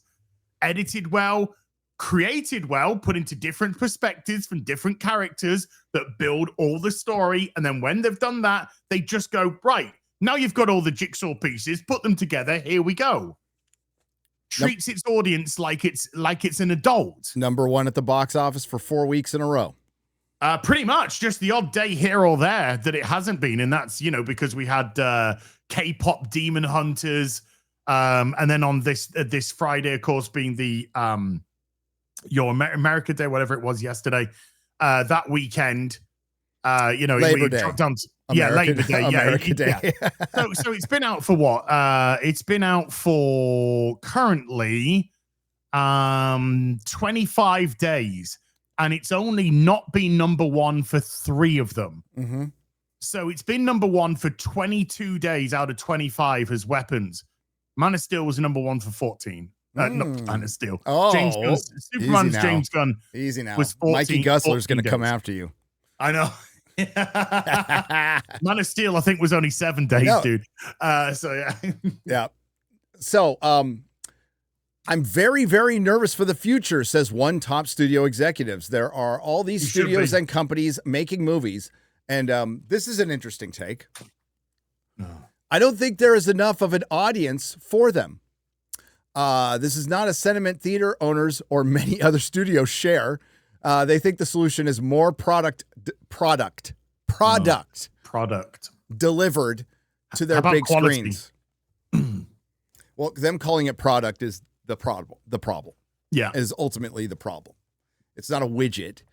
But what they're okay. So there's a couple of ways you can look at that statement, but there is a lot of shit out there. There's too much, but not enough of an audience.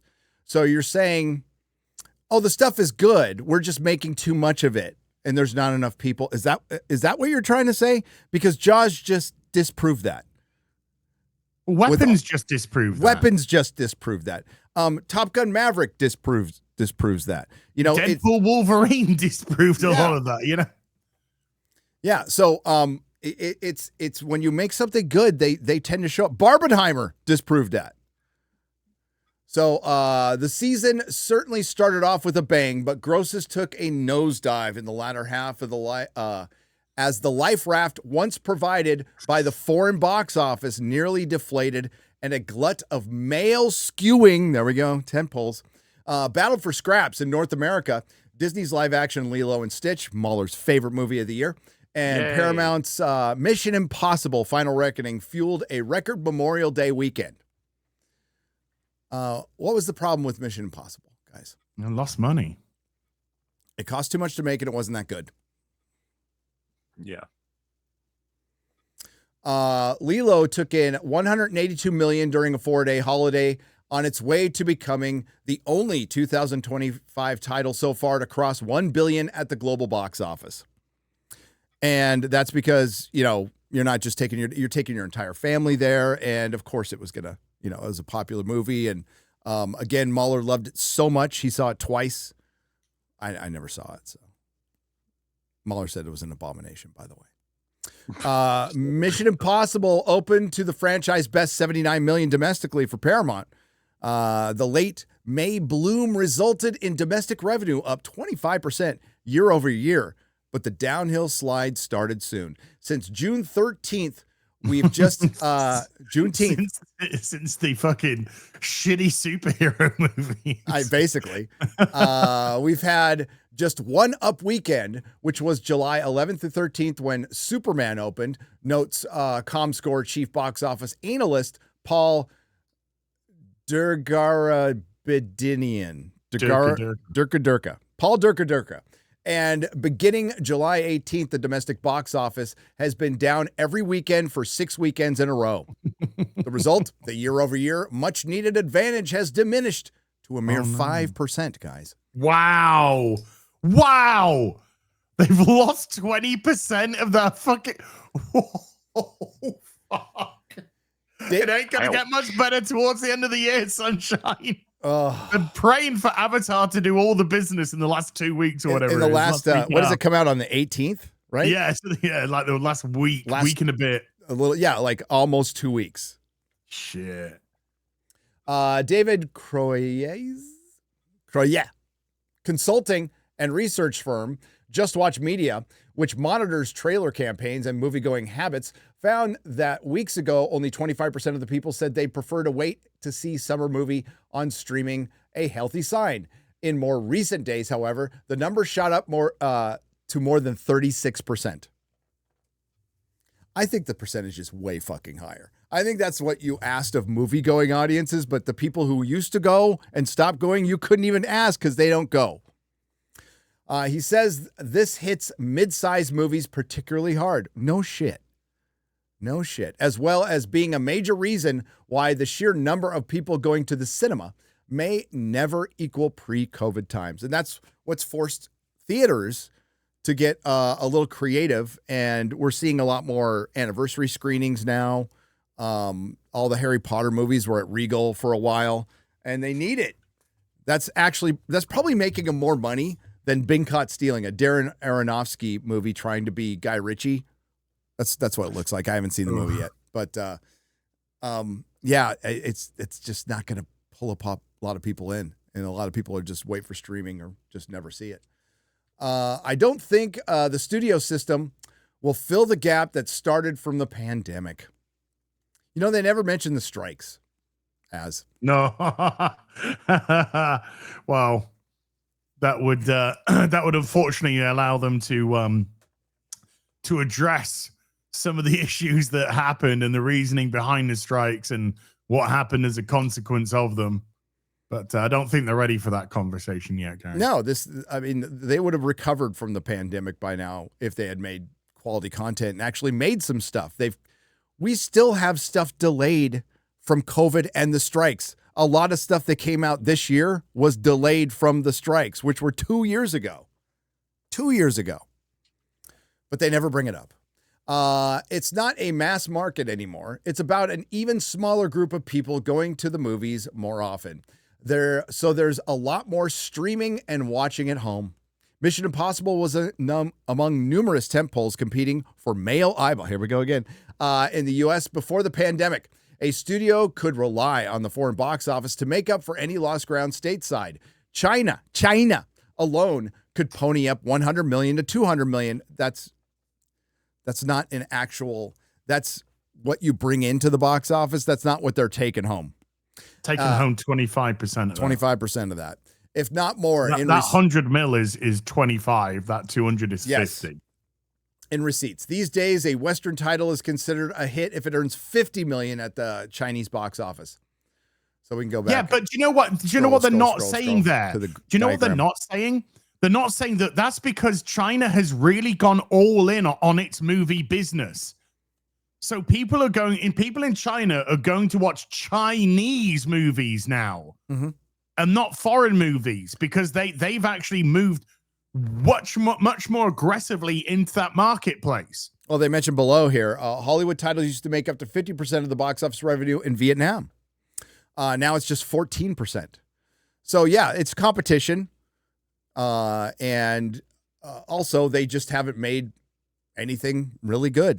So here's all the male skewing entertainment that they have been talking about. Mission Impossible, F1, Jurassic World, and Superman. F1 made more than Superman, did very well internationally, despite more people knowing about the sport, knowing how ridiculous it is.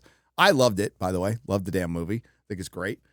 But like, even with F1 there, like these aren't like extraordinary movies, guys. They're just not very good movies. No, but Aside from F1, you're talking about 3 pretty much meh to turd. Even Jurassic World did. It's over 100. It's over 855 million now on a 180 million budget. An 180 million budget is way too fucking much for the number 7 movie in your franchise. But still, it's managed to make a good profit. Is Primitive War out in your country? No, it's not, huh? But it will be. Not even in Canada. The director came out. I'll try and find out when. Drinker's going to be talking to the director at 3 p.m. Central, by the way. And I think he said they're trying to roll it out into different markets. There's no confirmed release date for the UK at all. Not yet, yeah. No. Well, it's an independently financed film. It's completely outside of Hollywood. It's fun. It's fun. It's way better than Jurassic World. It's way better than Jurassic World. I believe you, because that was shit. It was. So, scroll down a little bit, X-Ray Girl. There's that diagram, but whatever. I want to, if we're summer box office heading into Labor Day. Got Lilo and Stitch, number 1. Jurassic World Rebirth is number 2. How to Train Your Dragon, which I thought would do better than it did. I kind of did too, to be honest, yeah. F1's number 4, Superman's number 5, Mission Impossible 6, Fantastic Four 7, Thunderbolts is 8. Yeah, this is a fucking shitty year, guys. Thunderbolts is 8 to 3. It's nearly there's over 100 million difference between 7 and 8. Holy shit. Yep. Freakier Fridays in the top 15. Jesus. I have not heard anybody talk about that. No. Naked Superman's Gun. only in the top 11.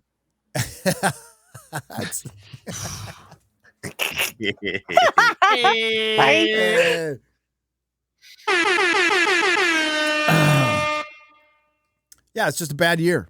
It's a bad year. And this was the year they were supposed to survive to, and they didn't. And we said once the summer was over, what? Ballerina. Look at that budget.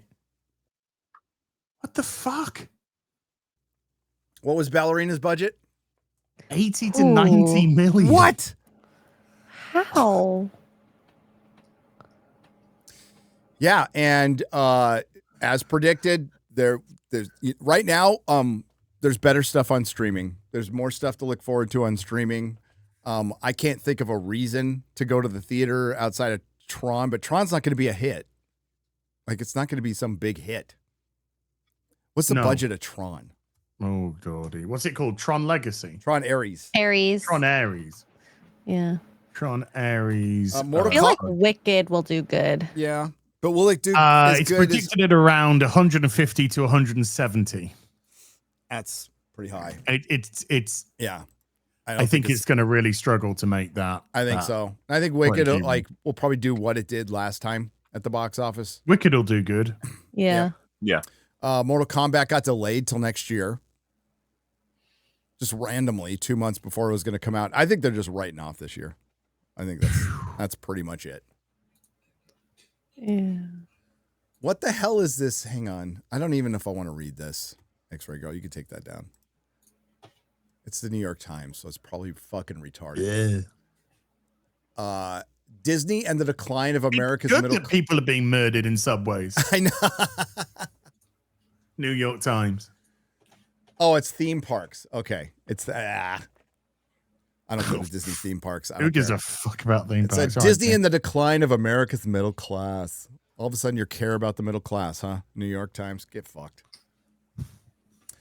Get fucked. All right. Peacemaker. Ugh. Okay. Next topic. I'm just glad I didn't see the penises again. In this episode. The leftover, I mean, I wasn't looking, so a lot of penises in media this year as well. Mm-hmm. Just remind me of 28 Years Later. Some, yeah. It should be a top 11. I mean, that was penis. like He's an alpha. that was a really big, also Yes. uncomfortable to see. Yeah. So nothing happened in the episode. It was incredibly. I'm struggling to remember it now. It was a bunch of interpersonal, like, character scenes that are supposed to make us interested in people we don't like. The only scene I liked was Frank Grillo's Randall. Yes. Rick Flag Flag Senior getting pissed off, just reading about the death of his son. And that felt like a real reaction. Everything else was shit after that. But you also got to see a little bit of Joel Kinnaman as well as Rick Flag. And it's kind of like, oh, I'm actually seeing something half decent, right? Right, for these 2 minutes. And then Frank Grillo sold the death of his son well. And when he told that fucking dumb bearded fat guy to just fuck off and get the fucking files, I was like, oh, thank God, somebody's speaking like a normal human being instead of this retard speak, which has just infiltrated nearly everything in current pop culture. Did you, Gary, I can't remember, did you watch The Fall of the House of Usher? Yes. Because it's just, that's one of those shows where it's like, because Roderick, the patriarch, Bruce Greenwood plays him fucking excellently. And watching his whole world collapse around him while he tries to maintain, like, dignity and organize everything. It's just, you really do sometimes think about it, it's like, man, I could really use more characters that are actually, like, competent, intelligent, and organizing of a particular... they can be evil, too. He's a pretty evil son of a bitch, but, I'm imagining you get pieces of that with Frank Grillo because he's a really good actor, so... He's really good as Frank Grillo. Like, and that's fine. I have no problem with that at all. But after that, it's just, it's a slog, dude. I don't care about anybody in this show. I don't care about the team. They could all fucking die tomorrow, and it doesn't matter. But the thing is, they just retcon the DCU out, and sorry to bring this up again, but a little bit of a problem. When you directly flash back to the Suicide Squad, which had Bloodsport, which had Harley Quinn, you are still directly connected to the DCEU. And then you introduce this pocket universe, this little pocket universe thing that has 99 access points to 99 different universes, and you don't use that. It doesn't really make a lot of sense. You don't use that to fix anything. The easiest thing would to be, which we've all said, I think, because it's just basic logic, would have been for Peacemaker to go from one of the pocket universes into the DCU. That way you could have even had the ending from Peacemaker season 1 and then brought that character into the DCU, killing the current Peacemaker there by accident and deciding he wants to live a better life there. Isn't it? I mean, as you bring this up, you just realize how fucking stupid all of this is, because Peacemaker outright, he died. He died in his movie, and then they have that post-credits. It's like, no, he's in hospital. He's in hospital, yeah. And it's like, so you defy death only to then try to move universes. It's like, what? Dude, he needs to keep his wife employed. Okay? He will retcon universes to keep his fucking wife employed. I find somebody that loves you more than James Gunn loves to keep his family employed. Is she any good though? No, she's horrible in it. Well, I was gonna say I've never been impressed by her as an actress, but I haven't seen season 2, so. Yeah, well, season 2 is after Frank Grillo's scene. It is just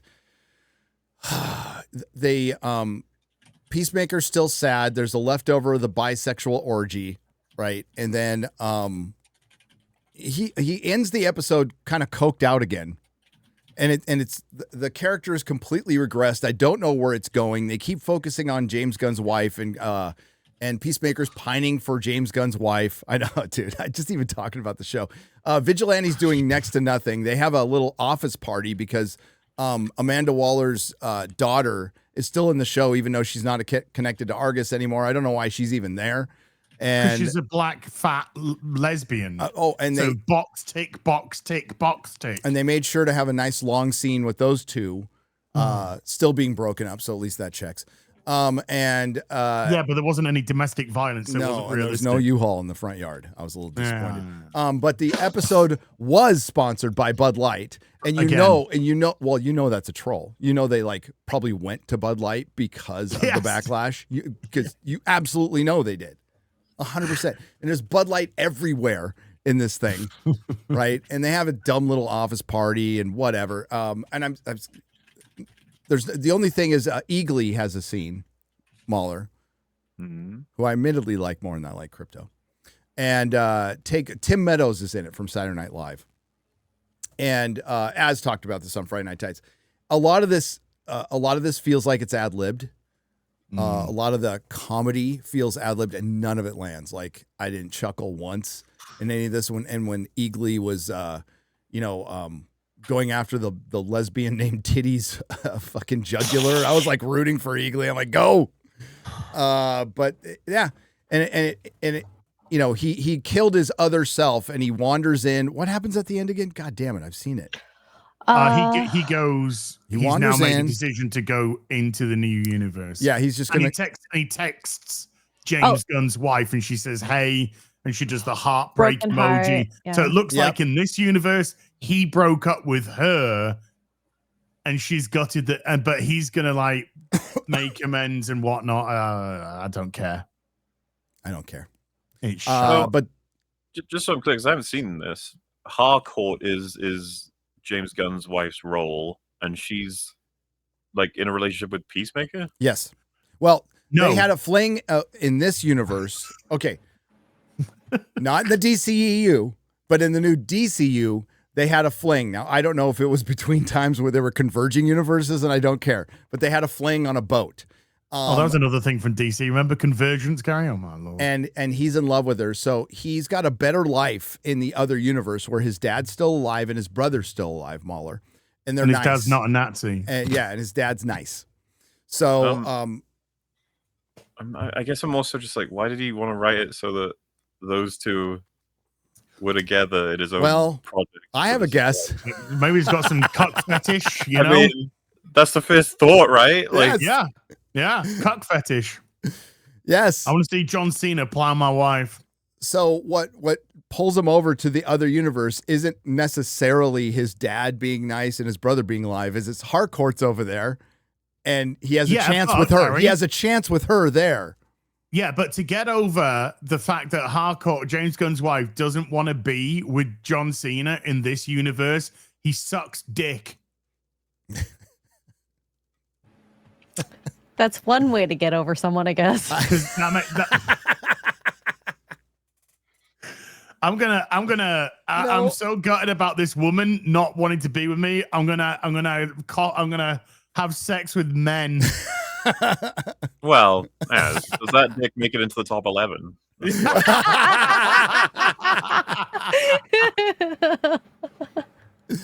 Some stiff competition. Stiff competition.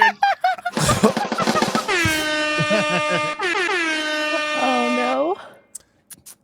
This is the follow-up to Superman. This is why Superman went to digital so fast. It was so everybody could see Peacemaker, see this genius television.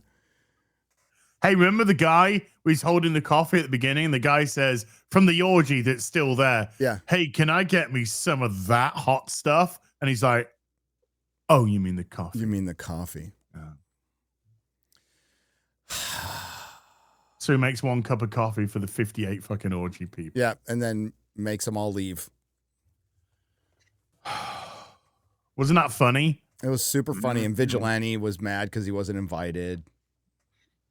Because he said we should be bonding as friends by fucking people in front of each other. There is a whole ad-lib. If it was scripted, it actually makes it worse. There's a whole thing with Tim Meadows' characters overseeing whatever the fuck his name is, big bearded guy. He's massaging it. Oh, my God. And he's like, he sees Eagly go in, MauLer, and it goes, did you see that eagle? And the guy's all, no, I can't. I suffer from bird blindness. And he does a whole thing on bird blindness. And then they do a clip later that they throw up on DCU with like a PSA about bird blindness. Wow, that's really funny. And then when Eagly is attacking all of the people with stupid fucking names, he goes, "Some ducks attacking us," and then when he goes off the radio, he goes, "Goddamn bird blindness." I bet Angry Joe laughed his head off at that. That's really funny. Isn't There it? was a clip going around Twitter of them talking about bird blindness. Oh my god. Yeah, that was the PSA I was talking about. Yeah. Yeah. I didn't like that. No, it was fucking dumb and retarded. Yes. Just like the show. Or retarded and dumb. I haven't really decided yet. Why not both? Why not both? Why not both? It is the worst show I've seen. It's good. It is the worst show I've fucking seen. Wait, Gary, do you agree with Az that it's worse than The Acolyte? It's not worse than Echo. Yeah, it is. Echo was so, again, things like Echo and The Acolyte are so stupid and laughable more than anything that you can actually have fun ridiculing it. This is just a 58, 59-year-old man, however old James Gunn is, trying to write like a 14-year-old boy. And it is literally the meme, "Hello, fellow kids." And it's embarrassing. It's fucking embarrassing to watch the show. I get embarrassed watching it. You said it was the worst in a decade of TV, yeah? Yeah. Gary, is it worse than The Watchmen? No. I never saw The Watchmen, though, so I'm okay. Dude, The Watchmen is the worst of the worst. The absolute wokest, if that's a fucking word, thing ever created. Ever created. It is so fucking bad. Okay. Did I have they both suck. But dude, I legit had more fun watching The Acolyte because I was laughing my ass off Because it's so watching stupid. that show. Because that was nonsensical, though. That was hilarious. That was somebody who pretended to like Star Wars to get a job or whatever, who had no fucking clue what they were doing whatsoever. Dude, that made it so laughable. War of the Worlds is better than Peacemaker. I had a lot more fun watching that than watching Peacemaker. I still haven't seen that. It's exciting as a prospect. Like I know that I'm going to guarantee. I haven't yet. God, it is so fucking funny to watch that. It is so fucking funny. And it's so ridiculous. So ridiculous and fun. But no, Peacemaker, yeah, it's just, I mean, there's no enjoyment in it because they're just slugs, them being Alien, Earth, and Peacemaker. God, hurry up, Tulsa King. Hurry up. Hurry up, good media. Hurry up, good media. Well, Fallout's coming, MauLer, so you forgot. Oh, Old drinker, he's not allowed to force me to do that one. I'm calling a veto on it. But as you can catch up on, you can watch. You've got Tulsa King coming up. You can watch Landman. Yeah. I mean, I don't know how Landman's going to translate to people in the UK, but we'll see. We know about Land. You know about Land, and you know about men. I know what a man is, and I know what land is. Wait a minute. I think I'll be okay. Be careful. Don't tell people how you know what a man is. Okay. I know all there is to know about a man. Well, you might get arrested in the UK if you point it out. No, probably get a fucking medal. Yeah. Maybe. Hey, a trailer came out, Marvel Zombies. Oh, no. Is that, I mean, okay. Yeah. Okay. Marvel Zombies, MauLer, was a comic book series written by Robert Kirkman back in the day. Back in, God. I can't even remember now. It's going to have fuck all to do with that. 2007, 8, something like that. Yeah. And it was about Marvel Zombies. It was a very good little short comic book run. Sold lots of copies. MCU's going to adapt it, and it's going to be exactly like it isn't in the comics. Of course. It's just going to be like that fucking what if shit. Yes. It's same probably team, and it's just going to be something no one cares about. Other than like one tweet where it's like, oh, the part where the guy did the thing. Whoa. Anyway. I know I don't care. But let's just take a look at the trailer, because this might be just overall indicative of everything wrong with Marvel. Everything. Oh, I haven't seen this yet, Absolutely so. everything. Well, just knowing who the protagonists are in the story. No, I meant when you said everything wrong with, and I was like everything. Everything. Oh, gotcha. Okay. I'm slow and old. What can I say? The following preview is rated TVMA. Oh no. Woohoo! Oh. Let's go.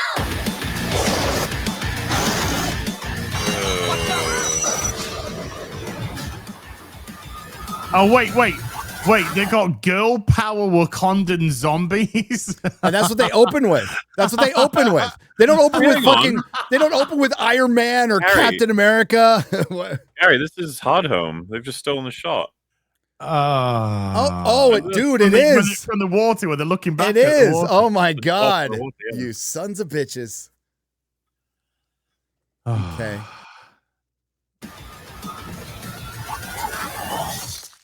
Is there a virus infecting your system? All the Avengers are dead. Oh God. Oh, it's Yelena, isn't it? Fucking Yelena. God Jesus damn. Christ. Stop. Trying to make her happen. Stop with her. I want to hear bad Russian accent kind of boringly go God. through entire story. It's I know this is silly to say, but if you were like, who do you want to be the main character dealing with a world filled with superhero zombies and all this sort of shit in the Marvel universe? Someone's like Spider-Man. It's like, yeah. Iron Man. You're like, oh, sure. Yelena, and everyone just fucking goes quiet. Like, why in the world would you suggest that? And it's like, well, she's so good. Everyone loves her. Do you know when we did the Retarded Avengers episode, there was like a section of all these different people talking about how much they love Yelena, how she's so much better than Natasha characterization in the MCU. It's just like, who pays you guys to say these things? Yeah. Because nobody believes this. Nobody actually thinks these things, right? It's impossible. She's such a nothing character, but I don't know. People just go like they have to build up this idea that she's practically, God, she's like one of the favorites in the MCU right now, which isn't hard, to be honest. She's been prominent in 3 massive failures. But no, we're just gonna keep going. Yep. And they're coming for us. God, I hope they win. All right, we got a world to save. Oh, We got a is that Shang-Chi? So okay, so this is a Marvel. This is wait, go back. Oh, don't. These are the 2 you pick. Hit play. Holy shit! It's the fucking anime that you can choose anyone. Oh God, X-ray girl, right there. Don't touch anything. This is Marvel. Who are these people? Yeah. I don't know. Ugly. That's who they are. Ugly and fugly. My God, man. This is Marvel. It's like if we hadn't just said Shang-Chi, I mean, you'd be like, You should have had me guess who the second one was, because I'm not even sure I would have said. Elliot? Is it Simu Liu and Elliot Page? I mean, I don't know. I don't know. I don't even know what I would have thought if you'd said like she's teaming up with one other person. Who would it be? Because it's such a joke to say Shang-Chi. It's like, ugh. And yet here we are. And here we are. And here we are. That sequel's coming any day, as. Any Any day. I think this. It soared into the halls of achievement. It was in the top 11 of Phase 4.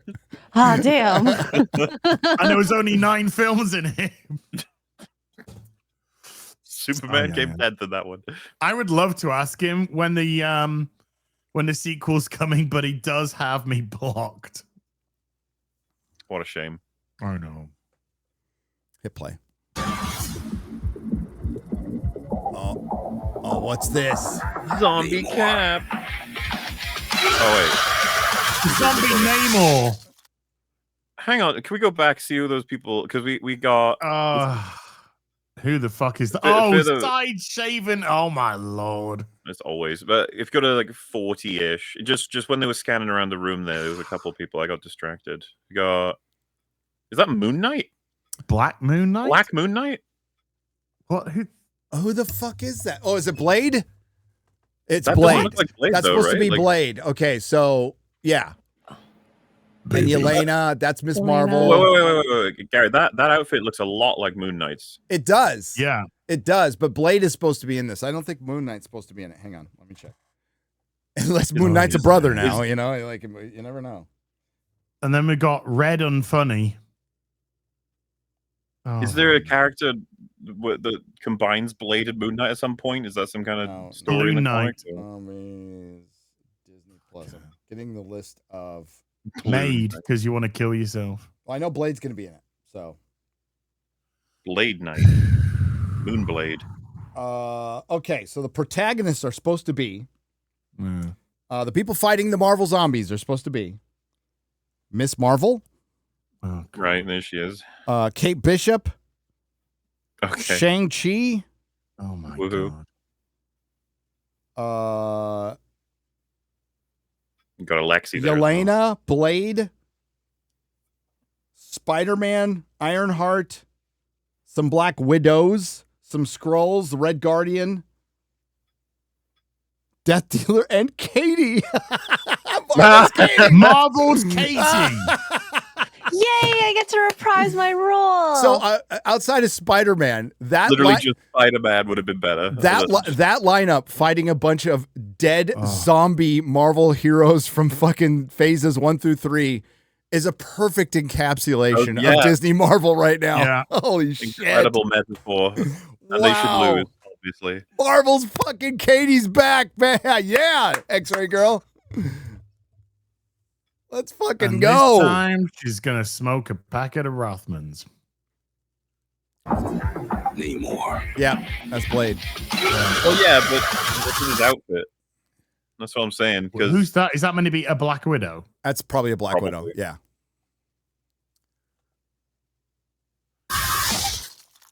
Shit. Whoa, that's edgy.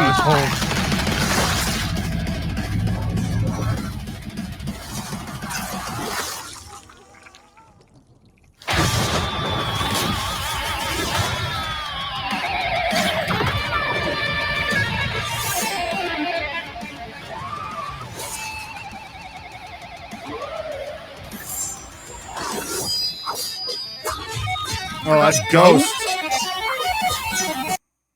They got Ghost as well. Remember Ghost? No. Nah, me neither. She's been in 2 movies. She's a great name because instantly fucking vanishes. Instantly forgotten. Another gender swap character, by the way.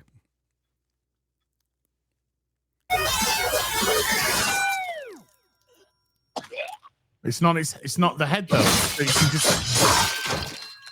Whoa. That's how you do that then. Oh my god! Boo that thing! It's not just the fact that her voice is fucking like it's so depressing to listen to, but like they can't stop themselves. It's always that kind of humor every time. They don't know how to do anything else. No. Well, they don't know how to just adapt their own happened. fucking comic books. I mean, that's a bit of a problem. No, but they've got to have these prominent because these are the fucking retards that are in Doomsday. Yeah, no, I totally get like, well, we have to roll with what we got here. We're gonna go with Yelena. Yelena. I'm going to talk with bad Russian accent all the time because it's so irreverent and funny. It's the only accent we can do without getting in trouble. It's the only. You're right, and I don't have to show any emotion. I can just always have this mock Russian pout on my face, and it's funny, haha, because we're Russian.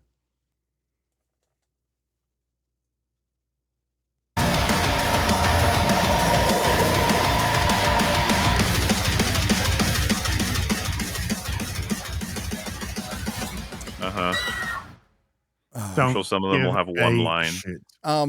Is that on streaming or is it the cinema? It's streaming. Streaming. It's a okay. TV No, show, I believe. I thought. Cinema? Why the fuck would this go to the cinema as? Dude, do you think that's the worst fucking decision they'll ever make? Who knows? They like putting shit out at the cinema. Iman Vellani, Elizabeth Olsen, Paul Rudd, Florence Pugh, David Harbour, Tessa Thompson, Simu Liu, Aquafina. Oh my God, I'm so happy. Better rap What was that song she sang in fucking Little Mermaid?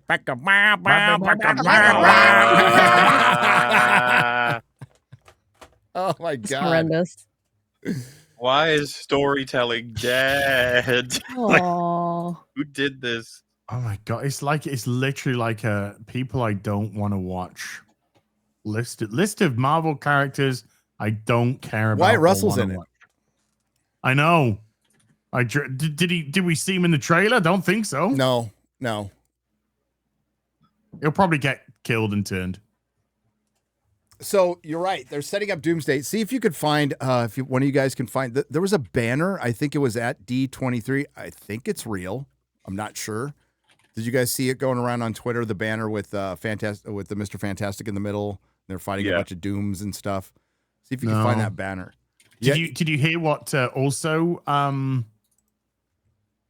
Channing Tatum said about the Russo brothers' attitude in the film?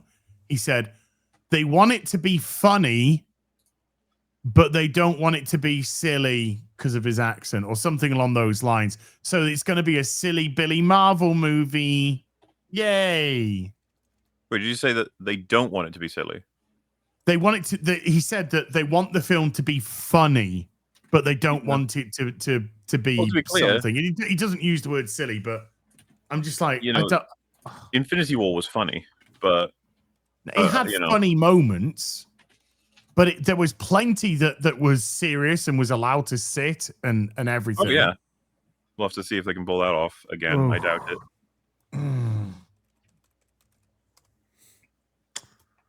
Oh, I hate this timeline. Is this? Hang on, I gotta check the notes to make sure if it's real. This photo's been digitally altered to suggest finished studio battle will reveal this. The original image comes from E3 Expo. Okay, so it's not real. There you go. Always gotta check. They did D23. Where did they do D23 this year? I didn't pay that much attention. D23 is like a Disney. I don't know, but they did the Cracker Barrel logo for it as a meme. I'm like, fucking hell, Disney. Have you had a look at yourself, you fucking retards? Oh, I know. Lack of self-awareness 101, mate. I still don't think Doomsday makes it in a year. That'd be, if it's even watchable, MauLer, and they made this thing in a year with that many characters, that might be an achievement in itself, of itself.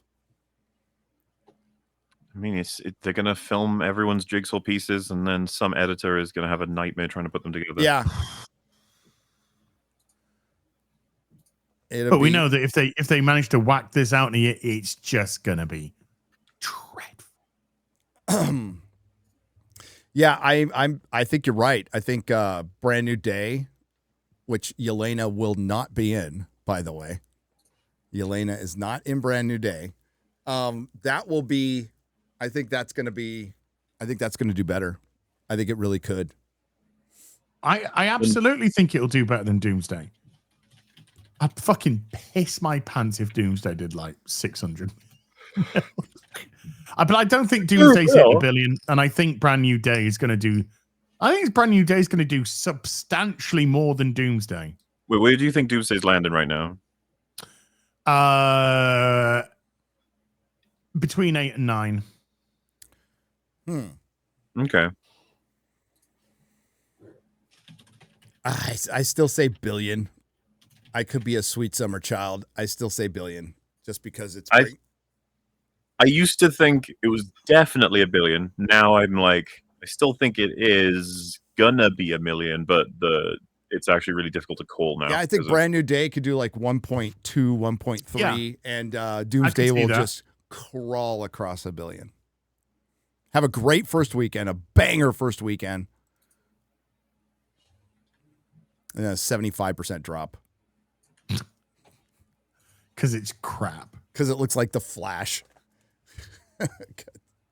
Which Superman looked a lot like, by the way. Oh, jeez. Yeah, but why? That's a very good reason why. Yeah. Very good reason why. That's right. is that coffee store up? What's the article you got going right there? X-ray girl. Oh, that's the Channing Tatum one. If you want to talk about that. Yeah. Channing Tatum reveals Avengers Doomsday injury. Oh, he's the one who got in a fight with another. It says Gambit is not going to go full Cajun accent. Russo brothers wanted to keep to the drama and not be fully Deadpool. No, keep the drama. Keep the drama and not be in fully. one, the quote is actually the Russo brothers want it to be funny, but not full Deadpool or whatever it is. Okay. He says funny. Well, maybe they want some levity. How about a coherent story? That's what I'd go for. How about some Whoa, good now, writing? calm down. Dude, we can't get a coherent story. We can't get a coherent story with the fucking Avengers that we've got on the table. Who the fuck gives a fuck about Shang-Chi and Yelena Shang-Chi and Red Guardian? Who the fuck gives a fuck? They've been in 2 flops already. Yep. But they can't turn on a dime. They have to roll with this stuff. Is Ironheart going to be in Doomsday? Oh, I fucking hope so. They introduced Mephisto and Ironheart. I still can't fucking believe that, dude. I still can't believe that. I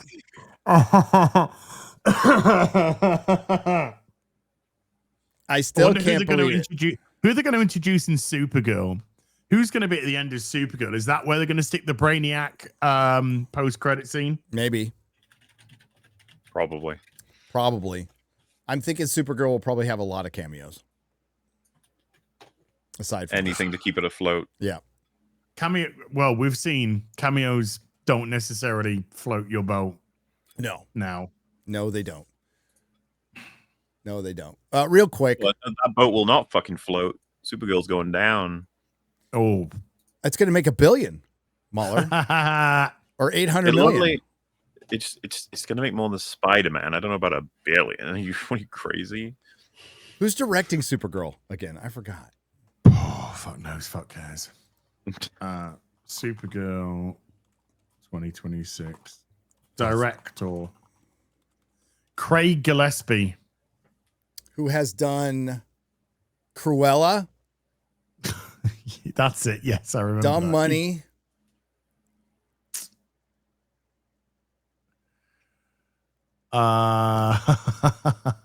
What else? He's 58. He's done. He did I, Tonya. Okay. The Fright Night remake in 2011. I remember that. I'm trying to look for anything that is The Real Girl. Directing the film Lars and the Real Girl. Beyonce X Verizon Can't Be Broken. Oh, it's going to be great, guys. Man, yeah. The Better Sisters, 1 episode. Apple Watch Series 7, Hard Knocks, director. What? I'm not even joking. Dubai presents a 5-star mission. Director. What? Cruella, Wait. I, Tonya. Audi, Commander. Farmers Wow. Insurance. Are these Monster commercials? Foot. No, yes. Yes. These are they're listing as commercials? Yes. Mountain Dew defeated. They're naming commercials. That's great. It's insane. Okay. All right. Yeah, Fuck my ass, mouth, and tits. totally man. going to This hit is- $1 billion. Oh, dude, 2. Stick me down for 2.5. Remember that Fright Night remake? With Colin No. Farrell? With Colin Farrell? No, I know they did one, but I can't remember a fucking I thing can't. that happened. I saw it in the theaters. Can't remember a damn thing. Jeez. We love Colin Farrell though. Oh We do. man, that had Anton Yelchin in it, didn't it? I think so. Yeah. Oh, that's a R.I.P.. shame. R.I.P. Yeah. You know, I went to comic store. I went to my Heroes and Fantasies, my local comic store here, to get a magazine box because I'm inventorying my collection, and it's again. I don't know if this is every comic store. I've been to just a couple, so it's very anecdotal. Fucking empty since Diamond's gone. Oh. Like they used to have a lot of merchandise in there, and you can tell it's like thinning out. Not a lot of supplies. It's like, holy shit. Not looking good, but everything's back. Hey, I thumbed through Absolute Batman. They had a trade for the first volume there. Right. I thumbed through the art. You know, it's whatever. Had no desire to buy it at all. No, None. neither. Like none. I'm like, I don't care. I don't care. You know, this is I'm fucking branded. I'm fucking branded with a bat symbol. I have no fucking interest whatsoever in the Absolute series. Mm-mm. A lot of people like it, but yeah, I just good for them. Good for them. You enjoy it by all Have means. fun. By all means. Let's go to soups, guys. Shall we? By the way, We already hashtag talked about Trump Superman. Trump dead is now trending. Is it? Didn't he just have a? Didn't he just have a speech? There's an announcement happening anytime now. I'm actually interested to see what it is. The Independent said it was about the Pentagon. The announcement. A lot of people say it's just going to be to confirm whether or not he's alive. Which, you know, I mean, I'm glad everybody's concerned about it after we had a zombie president for fucking 4 years. That's great. That's great. Disappeared for weeks at a time. You know, like that, but it's fine.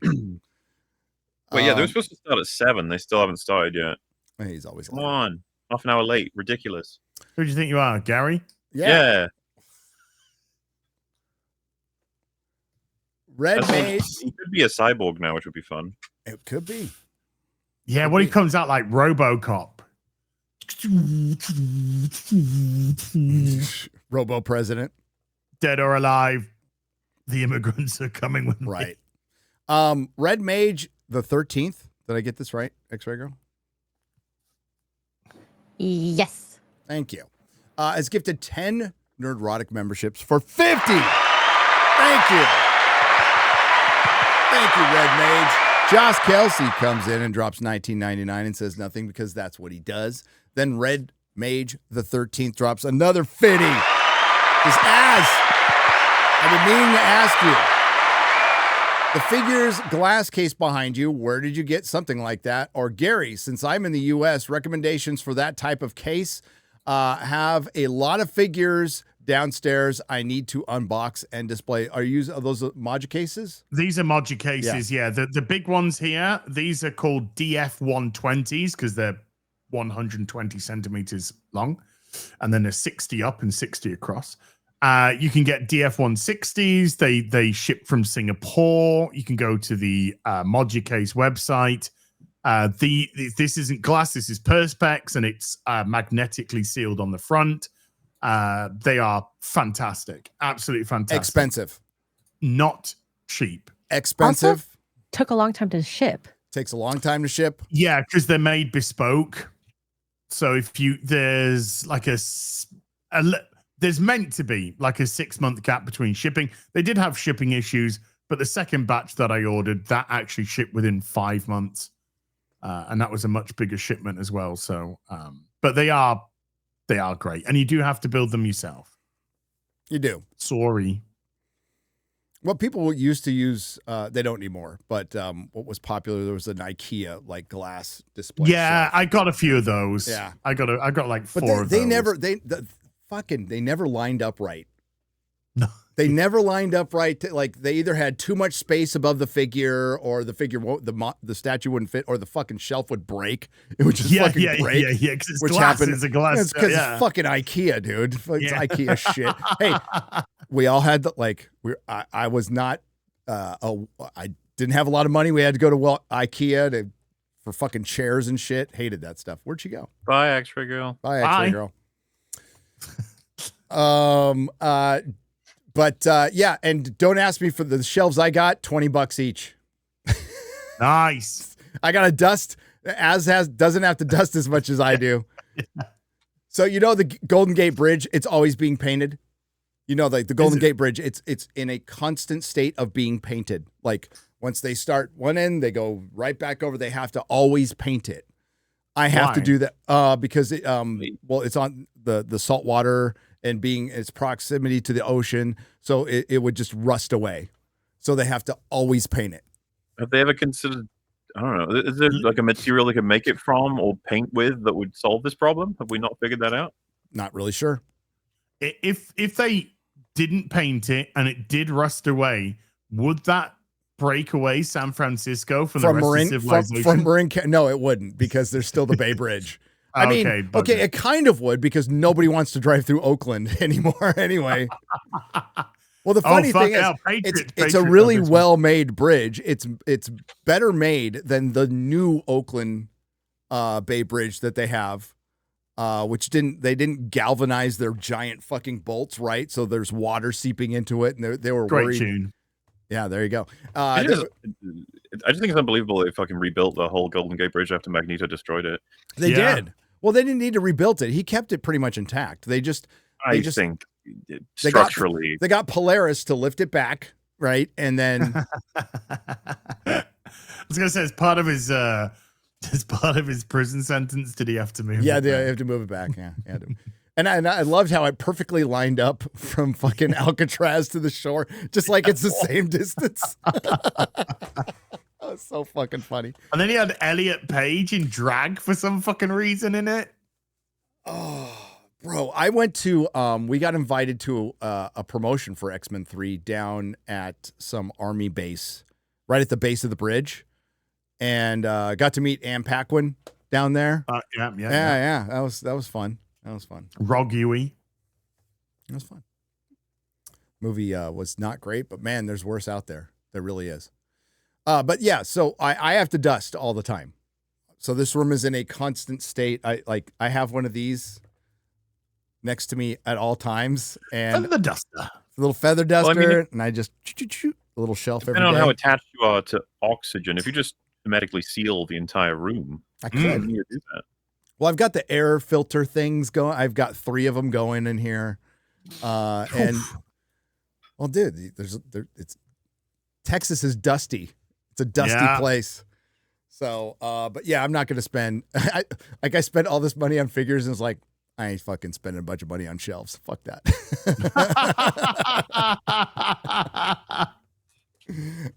Displaying these things. No, dude, they're fine. It works out fine. I just got to dust.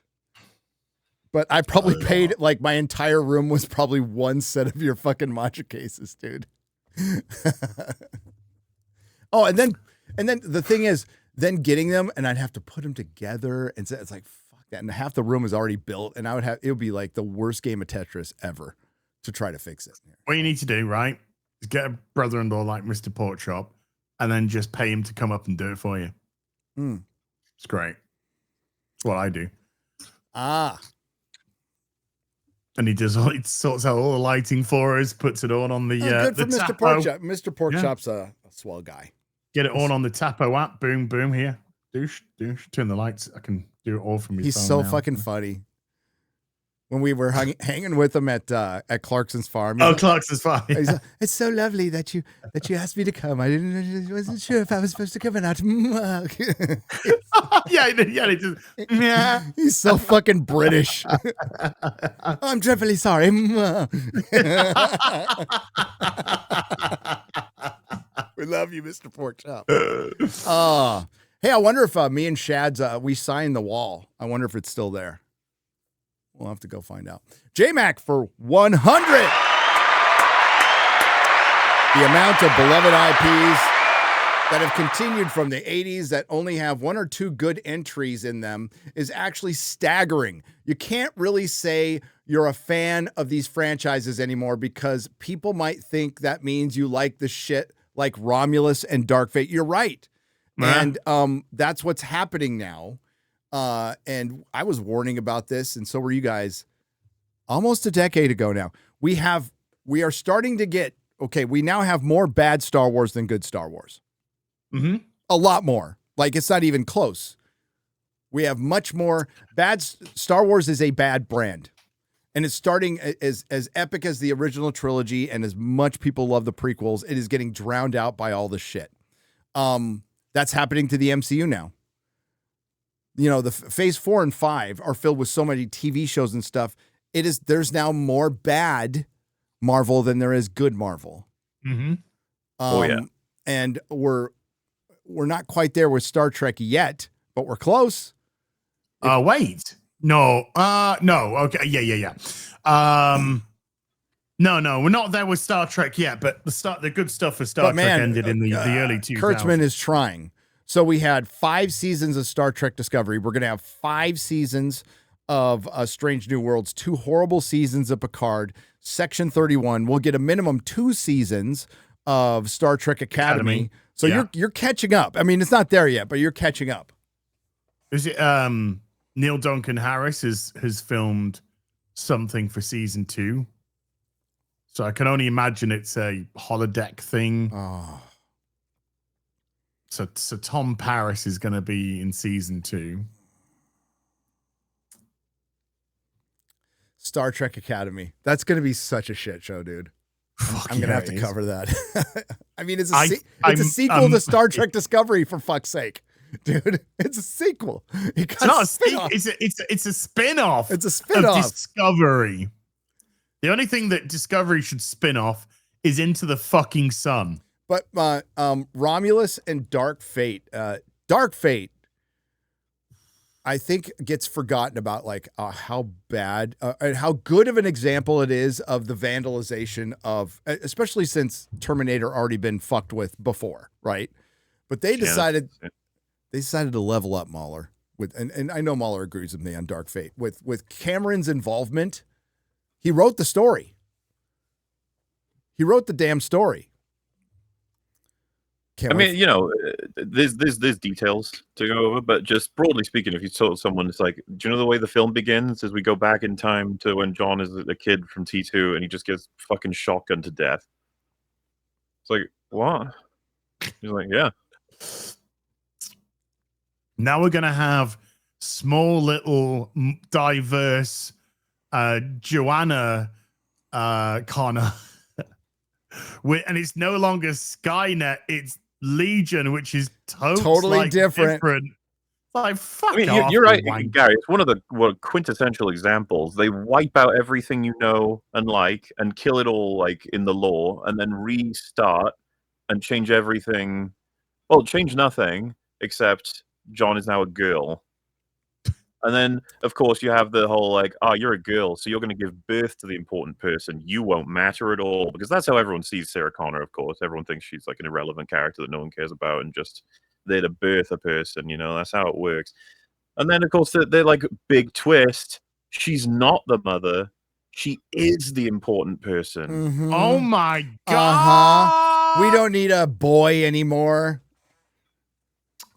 She's That like, what the is fuck? crazy. That's the big payoff of Sign the me up. film. That you find out she was the leader all along. You're like, what the Oh, fuck? my And they wanted a trilogy, by the way. Yes, they did. So she was a combination of Sarah Connor and John Connor. That's what they made her. And this little, she was like 4'11", dude. This little, and it was a immigration allegory. Don't forget, this all happened in the border. Of course. Yeah, and antinatalist Sarah Connor. God, that fucking speech about oh fuck, I hate it so much. I hate that movie so much. What else was that girl in? Natalia Reyes. She was in. Okay, she's known for literally just Dark Fate. Everything else I don't recognize. Damn. Well. Yeah. Okay. And Yeah, there you go. best of luck. You know. There you go. She was in a movie called Chess. Okay. Good for her. Good for her.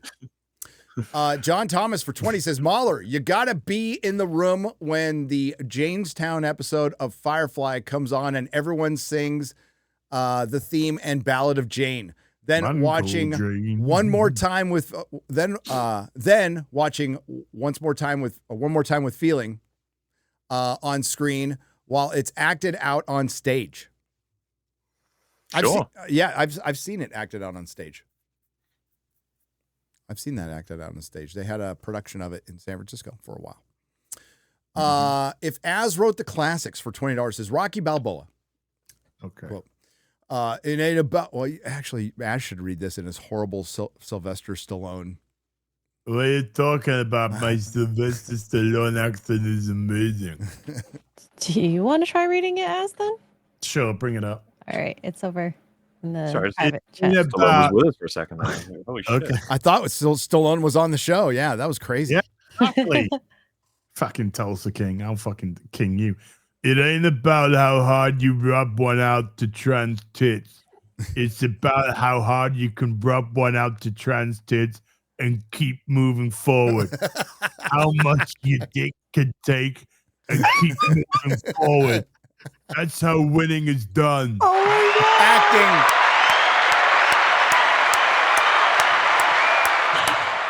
I'm now gonna get arrested for that. Thanks. You're to you. good. I hope so.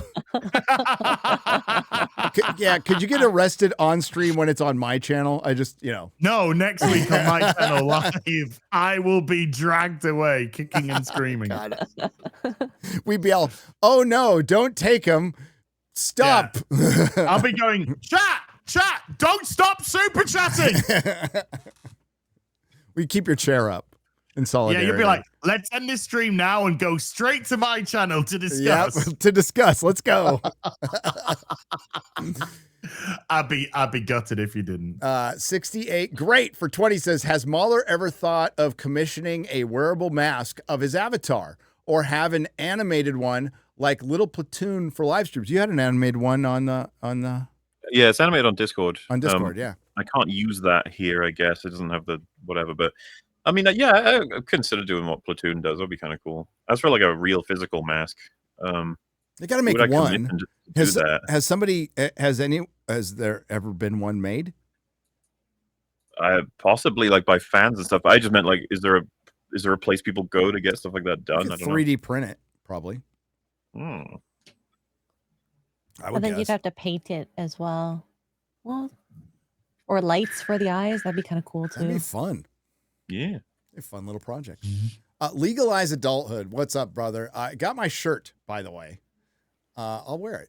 I'll wear it very soon. Legalize adulthood. 20 Nerdrotic is gifted 20 Nerdrotic membership for $100. Legalize adulthood. Maybe someday I'll be an adult. I do all the adult shit. I just fucking hate it. Paperwork. Taking out the trash. Movies. Boobies are fun. I like the boobies part, but Yeah.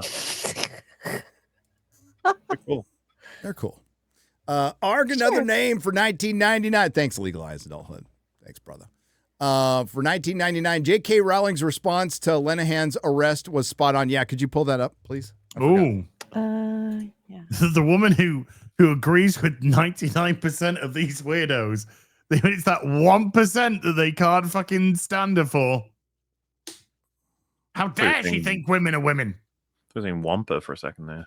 Like, It's such an insane argument, and what Fucking retarded. it is, and it's purposefully disingenuous because it keeps people from having the real conversation that you need to have, right? As far as Exactly. individual rights and decision, do what the fuck you want. I don't care. You want to dress like that. You're compelling me to. So it was going around. I think it was a troll, but it was going around yesterday. Like, oh, pronouns are important. It's like, you know what? Yes, my pronouns, Az's pronouns, MauLer's the ones we've been using. You can pull that back up. Or are you still looking for it? The ones That wasn't the right tweet. The ones we've been using for years are important to me, and I'm not going to change that for you. And it's this compelling. So if you know somebody who's trans and they're your friend and they ask you nicely, it's like, whatever. It doesn't bother me. But when we're compelling you to say this thing, we're compelling you to put up with men in women's bathrooms. And that's the shit where most people are going to go, fuck you. Fuck you. And this, whatever this, the T and the LGBT has done themselves no fucking favors with their behavior, with their act, with how they've treated other people, forcing behaviors. Go fuck yourself. Okay. I don't care how you live. Most of the time, I don't notice you. I don't notice you at all. I lived in San Francisco for 18 years, dude. And that's drag queens and all this shit. I didn't see very many of them. And when I did, so what? It didn't care. It didn't bother me. It didn't, I just walked the other way. I don't give a shit. But you're in our fucking faces all the time. And now it's getting people arrested. That's the problem people fucking have with you. It's your behavior. It's your fucking behavior. Normally, and it's because Jinx Monsoon was out. Fuck that, Ben. Yeah, saying guy. that he wanted to be Mystique, or he thinks Mystique. a trans character should be Mystique. Everybody wants Mystique to be trans. By the way, all my friends are trans. That's the only thing I ever hear all fucking day. It's like, well, thanks for letting me know. Like, the only thing you know about the Mystique is the movies, and fuck off with that. But in that speech, Jinx Monsoon said, "I just want to blend in." Bullshit! You what? No, you don't. Shut the fuck up. This is all about attention. That's all it's about. Just bring up an image of Jinx Monsoon. Yeah, I just want to blend in. Then I just want to blend in. Yeah, shut the fuck up. That is so not true. You want to stand out because it's the next thing. The LGB part of the LGBT is become pretty fucking normal and boring. So you need to stand out in another way. You can't. It's about feeling like you're some kind of personal superhero or a superhero in your head or some bullshit like that. I just want to blend in. I just want to blend in. No, you don't. Oh, Doctor Who bad guy. Yeah. I remember. Well, so I knew drag queens in San Francisco. The last thing they wanted to do was blend in. They were drag queens because they wanted to stand out and sing their little sing their little musical numbers in a lounge with a fucking piano and do whatever the fuck they wanted to do, and didn't bother anybody, right? So it's this new thing of, no, you have to do this. You have to use your pronouns. You have to, like, your daughter has to go into a fucking bathroom with a dude. Fuck that shit. It's a losing prospect. It'll always be a losing prospect. It's fucking stating the obvious. And the fact that, like, J.K. Rowling is considered controversial about this or him being arrested for this is absolutely ridiculous. It's absurd. And it's really happening. And it should concern everybody, not just in the UK. But yeah, Jinx Monsoon wants to blend in. It's a blend in. There you go. Pull up her response, please. What the fuck has the UK become? This is totalitarianism. Utterly deplorable. Yeah. It is totalitarianism. That's what it is. Dictators do this shit. All the shit you're afraid Trump was going to do, like, you're doing it in the UK. Well, it's because it's projection. You get the people are calling people like us fascist. They're the fucking fascist-leaning ones. The people are calling us this, that, and the other. It's them. It's all fucking projection. Has been all along. Trump's thing has started. He looks alive and normal. Does he? Oh, wow. Let's see. Yeah. I guess he's not dead then. Breaking news. Trump isn't dead. Rumors of my death have been greatly exaggerated. Is he all? He could be a cyborg, though. I haven't got that. He could be. confirmed. I'm the best cyborg now. I had the best death of them all. It was the greatest one. I came back. I'm more machine now than man, but I'm still better than ever. Looks alive to me. Yeah, I can't hear anything, but it looks alive. Thanks, Senators Katie Britt, and I want to give my condolences. Your grandmother, her grandmother just passed away. She was 100, right? 100, and she loves you, Mr. Well, and she was very proud of you. Thank you very much. Very, very proud of you. So all right. Thank you, Katie. Wonderful woman. he looks pretty alive. Maybe he could have brushed his hair a bit better, but, you know, he looks alive. He's We've all alive. been there. Tommy Tuberville. We've all been there. I'm Believe just me. jealous because he got no hair. Yeah. I won't say anything about what Okay. happened with Alabama football. Oh, Oh, no, yeah, definitely looks dead. it's gonna break Jeremy's heart right there. What, he's alive? Alabama football. Oh. Alabama football. I thought it was because he hadn't brushed his hair that he was breaking his heart. Alabama football. Alabama. Tell Jeremy roll eagle, war tide, whatever the fuck. I don't care about college football. Roll Tide. No, it's war eagle. No, I'm just War kidding. Eagly? No, war eagly. Yeah. Say war eagle to Jeremy. He'll love it. Alex on the Streamlabs side for 20. Speaking of doctors and engineers, a guy beat one of them into a coma here in Romania for trying to assault, there's a little asterisk, his sister, a 14-year-old girl. And guess who the authorities will prosecute? Oh, of course. So it's not just an UK issue. It's spreading across Europe. It is. It is. Just want to say here in the great state of Texas, this was a couple years ago, I think. A man ended another dude who did something bad to his daughter, and he was let go. Sent home with a good job. Right. Now, are we talking about the airport one? I don't know if it's the airport one. Chat can correct me if I'm wrong. But the airport one was where the judge was just like, there is nothing that can be gained from prosecuting him for manslaughter or whatever. That was a long time ago. That was Gary. Yeah. Gary, I forgot his last name. That's on Father of the Year. Father of the Year. No, this was another one who a guy went after his daughter, I believe, and he beat him to death. Oh my God, Babylon B. What did I say? What did I say? This sums up Hollywood. Pregnant celebrity mum delighted to announce unborn baby is trans. Oh my God. I feel it. You know that's going to happen. Yeah. It's so absurd. It's going to happen. It's probably already happened. What am I talking about?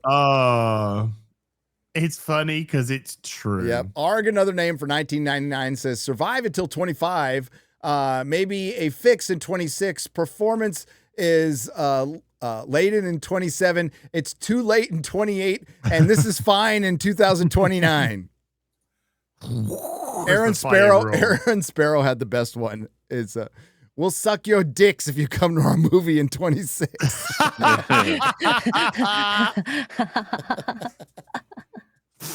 Unfortunately, it's who's going to be sucking the dick. That's the problem. Well, yeah. I mean, yeah. Noons has gifted 50 Nerdrotic memberships for $250. Legend. See you in oh my God, is it 2 months? Yeah, 2.5. 2.5 months going to Egypt. Yeah. It's gonna be cool. Wow. So excited. Yeah. Man, you're going to get fucking harassed over there. Well, I've been working out. Oh. No, I mean normally by the con artists are over there. The guided tours and the I've been to Mexico, bro. So like it's the same thing. It's like little kids coming up, Chick-fil-A. Don't carry anything in your pockets. I mean, France was just as bad. France was bad. Paris was fucking terrible. Ugh. I had to punch a gypsy trying to steal my friend's stuff. Oh, you just said gypsy. You say piker? Is it I don't know. Pikey? Piker. I don't know. Found a Hassan out there? Oh my God. I don't know. Yeah. That's the last thing that I want to happen. A pikey. Sorry. I was just watching Snatch too, and I just got it wrong, dude. Fucking Brad Pitt's so good in that, dude. It's such a good movie. It's just incomprehensible. No, when Melissa and I went to the Eiffel Tower, there was a bunch of people who were not French trying to sell us wine. And it was, scientists. They're the scientists. Physicists and scientists were trying to sell us wine, and I wanted to go full, Robert Stack from Airplane. Dude, it was like so bad. They kept coming. It's like, for what? I don't drink, motherfucker. Shlomi Leaner for 20 says, I just started Nightfall, and halfway through Kyle Rayner's story, I am up to the part where they go to Hal's funeral. Is that a good place to stop, or should I continue it? And what are your top 5 DC characters that's not Batman? Right, I'm so confused by that. I've just started Nightfall. Now I'm going to talk about Kyle Rayner Green Lantern, which has got nothing to do with Nightfall whatsoever. Yeah, there's a lot packed into that super chat. I'd say continue on. Go ahead and continue on. Yes. If he's talking about Hal Jordan's funeral because of Final Night, when Parallax sacrifices himself at the end, because Parallax is Hal Jordan. Spoilers as Jesus. It's only 1996. 30 years. Yeah, that's all. No, there's plenty more good stuff after that. I wouldn't stop until like mid 2000s, late 2000s, 2000 and noughts, that is. Yeah, I'd say keep going. And as far as top 5 DC characters that are not Batman, Green Arrow, Mike Grail's Green Arrow is amazing. That is must read stuff. That has into just characters and not books. If we're talking characters, I was always a big fan of Hal Jordan. I was a big fan of Hal Jordan, Oliver Queen. The Justice League stuff with Booster Gold and Blue Beetle is fucking unbelievably good. That stuff is absolutely phenomenal. So many, dude. It's just I know, it's hard to win. Superman, Constantine. Constantine's one of my favorite. He does okay, so you're going Vertigo. Okay, that'd be Vertigo. The DC Vertigo they stuff. brought him in. He's DC. I really loved Garth Ennis's Hitman run. That was so good. I thought so that was good. just great. Hitman's a great read. I think it goes up to only about maybe 60 issues, 48, 60 issues, somewhere around there. So these very, very easily collected. So I'd check out Hitman by Garth Ennis. That's something that I really loved. So there you go. There's some to be getting on with. Terry Masters for $19.99. In the Marvel Zombies comic, oh yes, there's a recurring gag with Spidey having a guilt trip about eating Aunt May and MJ every time he comes to his senses after satisfying his zombie hunger. Doubt that new show will have anything. I doubt it too. We'll see. There's lots of jokes you could make about what you just said. Tons. We'll just, we can move on. Aruka Fire for 20 says, so Katy Perry is possibly dating old blackface Trudeau. Legion of Memers, do your thing. This timeline is crazy. Well, dating for the purposes of the press. Yeah. I mean, were you very upset to learn that Pamela Anderson and Liam Neeson weren't actually in a relationship? It was all for promotion. No. Yeah. That is actually quite sad because Liam Neeson, since his wife died, he deserves. I didn't know that. Yep. Yeah. Natasha Richardson was fake. Like everything is fake. Boo. Well, your film flopped. Isn't Katy Perry like heading for the wall anyway? So she needs to latch on to something else. Her career's not doing that great. She should be heading towards an IQ test is where she should be heading.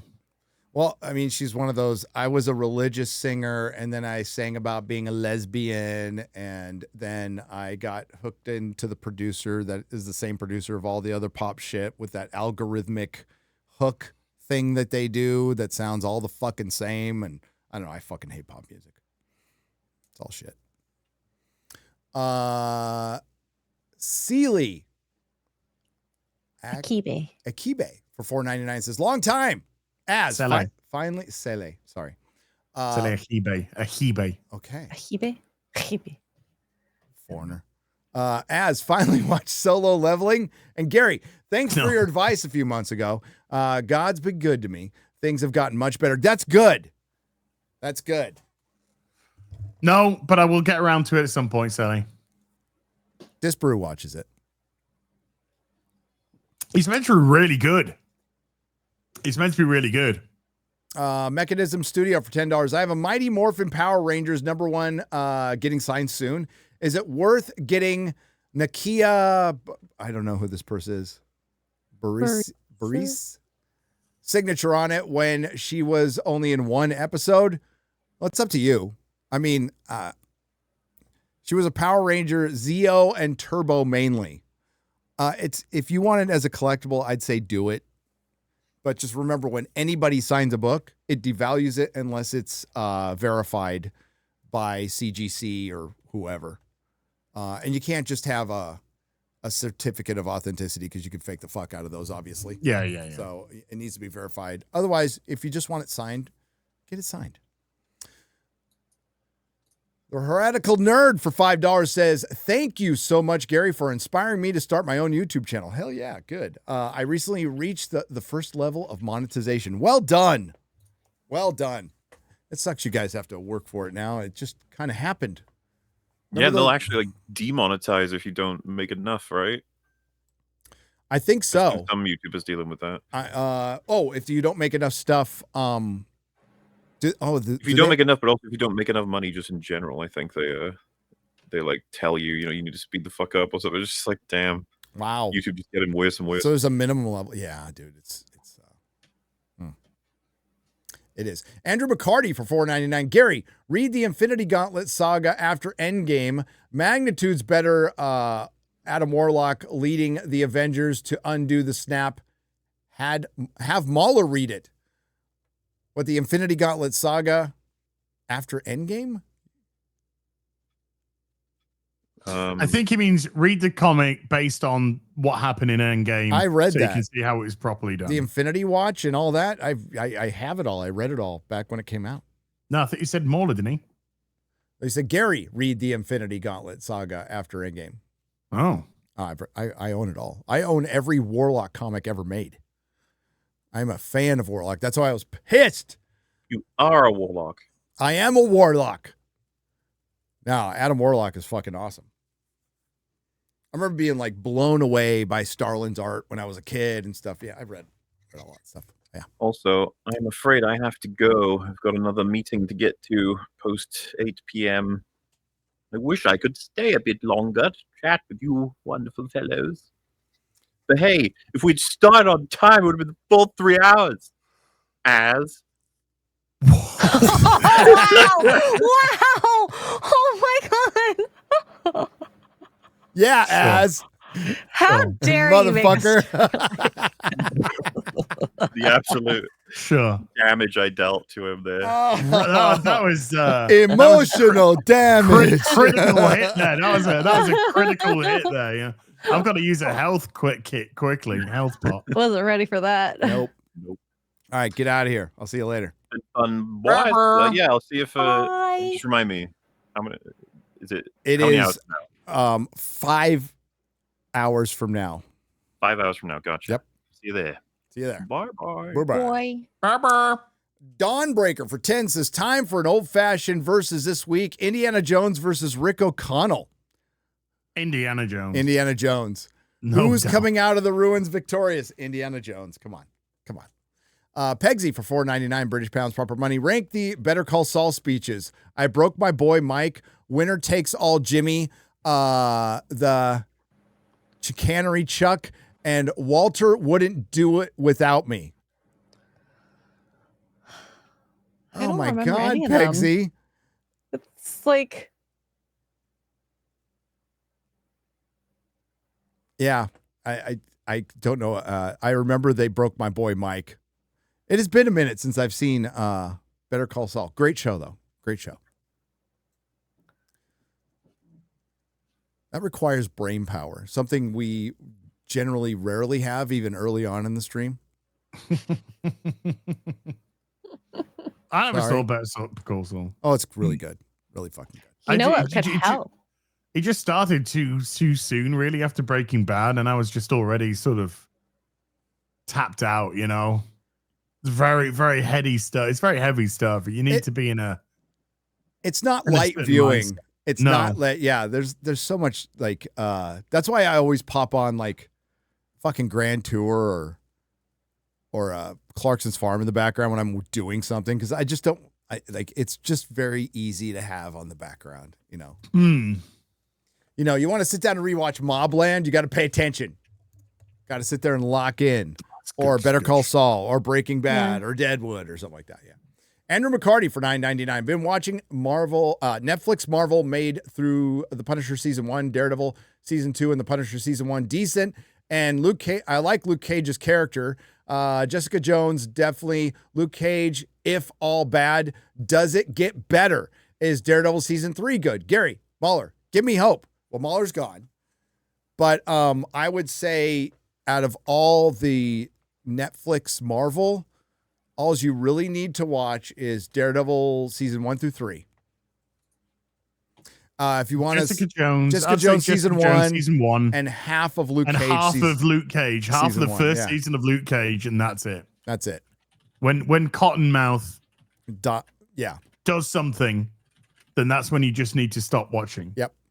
Andrew McCarty, show MauLer some peak Silver Age comics like Lois turning black for a day or 70s Batman Teen Titans.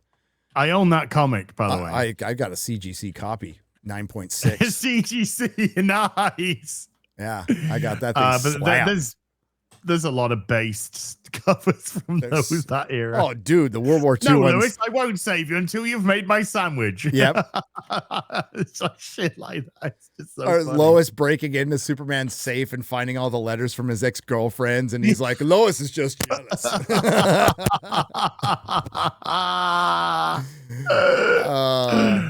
Brilliant stuff. Andrew McCarty says, who's more iconic, Barry Allen or Wally West? I feel like people like Wally's comics more, but Green Lantern 60s through 80s runs also read it, Gary. I haven't read I've read Green Lantern in the 80s. 60s, no, I have not. I have them. I'm working on it.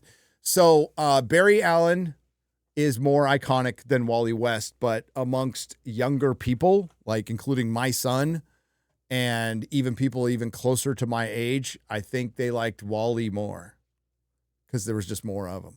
Well, there's that big Wade run in the 90s with Wally West because Barry was killed in Crisis. Yes, he was. Or merged with the Speed Force, whatever they tried to call it then. But he died in Crisis, turned into a fucking skeleton and fucking turned to dust. John Thomas for $10 went to Dragon Con. All hail Chris Gore. Awesome time. Y'all need to go there next year. Bought a lightsaber. Also found a Haunted Tank comic. Oh, Haunted Tank is awesome. Haunted Tank is awesome. I already read that one. Hi. Oh. How you doing? Sam Wilson Hi. is my Captain America. Bill Foster is my Giant Man. James Rhodes is my Iron Man. Miles Morales is my Spider-Man. Monica Rambeau is my Captain Marvel. And Jericho Drum is my Sorcerer Supreme. Albert, not a retro. Yes, and Justin Trudeau used to be your fucking leader. So there you go. Hey. Snacks for $5. Just watched Sin City Recut Extended. Which do you prefer, theatrical or Recut Extended? Anyway, see you next Tuesday. I like the Recut version. I do. Own it as well. Needs to be in 4K. Toxic Brew for $2. Thoughts on Xander's decision at the end of Buffy season 2? Oh my God. We'll save that for MauLer when he gets back. Save that one for next week. Western Paradigm for $4.99. MauLer and Gary, does Boogie survive a 5-year stint in a minimum security prison? Definitely not. He's going to be someone's girlfriend. A 5-year stint? He'd like that. Yes, he would, because he'd be taken care of. I mean, he would. Like, in a minimum security prison, he'd probably get his ass kicked a few times, but, I mean, he gets 3 hots in a cot. So he doesn't have to worry about a roof over his head or anything. The problem with Boogie is he doesn't know how to do anything outside of streaming. Like, he doesn't have a marketable skill. Yes, he does. He knows how to fake cancer. Oh, okay. That would be, you mean act? Maybe he should be an actor? He's not a very good actor. No, I think everybody on earth should have a marketable skill, should go to trade school, especially young streamers. Young streamers and content creators have that backup career ready to go. Go to trade school. You don't have to go to university and waste a bunch of fucking money. Go learn a marketable skill. Plumber, electrician, those will always be needed. And they'll be very lucrative. Very lucrative because they're dying out. Yep. That skill's dying out. And you can print money. Plumbers can fucking print money here as it is. Yeah, unless you're hitting like Asmongold or XQC levels of wealth. Yeah. You're going to need that skill, especially if you're in your 20s or 30s, because shit doesn't last forever. It just doesn't. G'day, I saw Sabaton in Perth last night. With me mates. They were awesome. It was my first concert and I loved it. And my voice is gone. Amaranth? Amaranth. Was the lead performance as well the band, not the not the OF? Yeah. I'm like, what? It It's like, what the fuck was she doing? Xavier, that's awesome. Brilliant. Sabaton. Eddie Brock, 9043 for $5.99. As it's time to bury the hatchet after Dead Souls 3 final boss battle and unban me. As the world's greatest gamer, back me up, Gary, X-Ray, and MauLer. Nah. Why? I don't even know why you got banned. Eddie, he would just annoy. He'd just be annoying through the whole stream or every stream. Just come in, just annoy. Ask the most inane questions. Just try to. You're asking questions. No. We're not talking normal questions, Gary. It's just to be a consistent fucking stream of just if a pineapple and a fucking bunny rabbit started fucking, what animal would they have come out? It's just like, no, just fuck. I can't be dealing with this kind of pine stuff. Rabbit. Duh. Let me just answer the question. A pine bunny. John Thomas for $10. I think you should unban him. John Thomas for $10. Also got Timothy Zahn's autograph. Unfortunately, listened to him defend Disney Star Wars shows. Saw Gil Gerard. Oh, Gil Gerard. Hey! Legend. Buck Rogers. Yeah. Oh, no. And he went on a climate rant. Oh, fuck. Oh, boo. Boo that man. He's so fucking old. What does he care? Yeah, I know. Well, William Shatner walked by, but I didn't bother him. Yeah, he's 82. Come on, Gil. Just chilled out. Yeah, dude, I've been hearing about climate change and fucking the greenhouse effect. There's going to be an ice age. There's going to be a fucking global warming. I've been hearing it all my fucking life. And do you know how much the sea level's raised in my life? Nothing. It's all a scam. It's negligible. The whole fucking history of the earth is climate change. So if you just say climate change, all you're doing is the whole history of the earth. Do you know how much carbon there is in the atmosphere? Do you want to look that up? It's a very fucking tiny amount. Like 0.4 fucking %. What do trees breathe? What do plants breathe? CO2. They breathe carbon dioxide and they pump out oxygen. Yep. And what do we have more of now than in all of history? Trees. Retards. Okay. Well, and retards. Well, I mean, trees are smarter. We have lots of fucking trees. Lots of trees. Do you know what? We've also got fucking a whole industry that thrives off this. Yes. And has been thriving off this for decades upon decades. They found a way to tax the air. That's all it is. They're taxing the fucking air and your life. They're taxing your existence, your carbon emissions, your carbon footprint. Everybody fucking farts, okay, except for girls. And and yes, and yeah, they're taxing you for that shit. Go listen to Randall Carlson. Go listen to Randall Carlson. He'll break down everything from the Younger Dryas. If you go look, our temperature is more moderate now than it's ever been, and it's not the warmest it's been even in the last 10,000 years. There was a medieval warming period, and there was another long warming period. And you know what happened during those times? As you could farm on Greenland. Well, they were prosperous. Do you know what our carbon footprint is compared to fucking China? China. Rhymes with in the West, it's like fucking flatline. You go to China, that's where the fucking thing is. Yep. But it's us. It's all us because it's all about how you can create the drama and then how do you tax people. Bro, well, you haven't been to Mexico. That's always been a fucking scam. You haven't been to Mexico, but holy shit. The amount of like LA is bad with smog, right? Because it's in a basin. It's in its location. So it's going to collect that kind of air. So you could see the smog. It's brown, looks hazy. Fucking Tijuana is 1,000 times worse. And it's right, like, you think that shit stops at the border? No. Tijuana River is just a fucking sewage river, and it's always contaminating San Diego beaches, American beaches. Guess who has to fix that shit? We do. We have to always fix that shit. So, yeah, it's a big fucking scam. All the other countries, like, we're the country is going to do it, and nobody else. And, do you think it's to level everything out for globalism? You think that might have something to do with it? Nah, bring that up, you're a conspiracy theorist. But just, yeah, go listen to Randall Carlson. He'll set you straight on climate change. Guess what? Yes, it's true. It changes all the fucking time. Changes all the fucking And we're still technically coming out of an ice age. Yeah. Here, look at this. This is just since the year 2000, by the way. Carbon emissions since the year 2000. Look. Look, even America's consistently going down. Look at China. That's it. Yep. All this is fucking, it's all a fucking joke. It's all a fucking scam. God, it's more in India. Yeah. That's bad. Liam Khan. A lot of people farting. Well, a lot of people farting, man. Shitting. Going to my local Comic-Con this weekend. Any good affordable DC runs from the 80s to 2000s you could recommend to look out? Dan Jurgens' Superman. That's affordable. I think a lot of 2000s. Jeff Johns' JSA. Really good. Really, really good. Look for that. Alex Ross covers. Good shit. Jeff Johns' Teen Titans. Number 1, it's got a Michael Turner cover. Very good. Gary G for $4.99. Gary, RIP.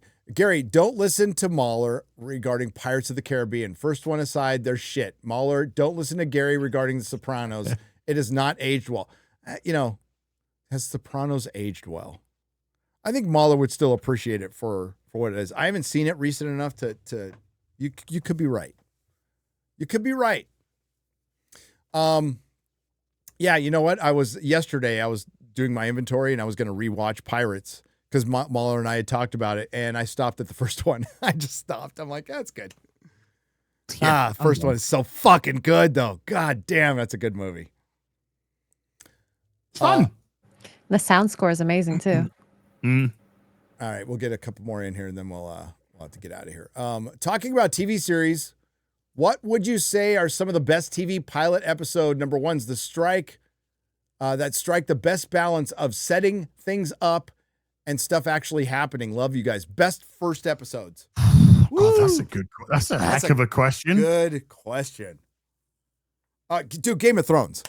Game of Thrones first episode is fucking great. Oh my God, that ending. Yep.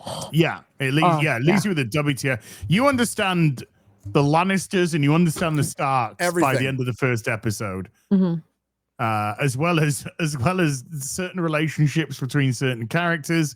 And yeah, that last bit is that's a heck of a way to end the first episode. That's a great example. Breaking Bad's first episode is pretty good too. That's pretty good too. Yeah. I mean, Jesse was actually meant to die in the first episode of Breaking Bad. Thank God he didn't. Oh, Squid Game first episode. Squid Game first episode, Yep. Absolutely. Mm-hmm. That is great. Squid Game first. I mean, the way they build up towards that first game. Oh. And then the repercussions of what happens in that first game, you are just desperate to get to the second episode to see the fallout of it. And Squid Game episode 1 was that was the hook there. Yeah, it was the hook there. Okay, I agree with chat saying Firefly, very good first episode. Justified has a good one. X-Files has a good one. I don't know about Dollhouse. Battlestar Galactica, the pilot. If we're gonna count the pilot as a first episode, I mean that's kind of pushing it. But the pilot for Homeland. That's really good, dude. That's actually a lot more graphic than the actual show becomes because you throw different things at the wall for that. Same with Caprica. Caprica had a much racier. Much more adult pilot. Yep. And then when it was Doctor Who, Rose. Doctor Who coming back. Yeah, Rose. Yeah, I mean that sets everything up for people that would know nothing about Doctor Who. You pretty much get it all in Rose. But I kind of think Deep Space Nine's premiere is pretty good. You're right. You kind of know it. But you have to know a bunch of stuff. I think going in cold, I gotta say, I think the best pilot's Game of Thrones. I think the best first episode is Game of Thrones. Game of Thrones, Squid Game. I think Squid Game's a really good one from Extra because that's just something completely fucking out there. Different, we could talk about like how it didn't fulfill the promise of that very of the opening scene of Game of Thrones, but well, it did right up until the books fucking ran out, really. Yeah. But once the books had run out, then you could tell the difference between the writing. You could tell where the good writing and the good source material to pull upon ended, and fucking retarded Dan and Dave actually began. Prisoner. The Prisoner, 1967 is an amazing. That Arrival is an amazing first episode. It's not a pilot because the show was already commissioned. Yeah. But it's an amazing first episode that sets up perfectly what the stakes are, what the situation is, and who this character is. Ooh, Ash vs. Evil Dead has a very good. You got me there, Anakmaman. That is a great episode. Absolutely great episode. Hey, it's spooky season, everybody. If you haven't watched Ash vs. Evil Dead, go out and watch Ash vs. Evil Dead. It's fucking spectacular. It's the Cobra Kai of horror. Okay.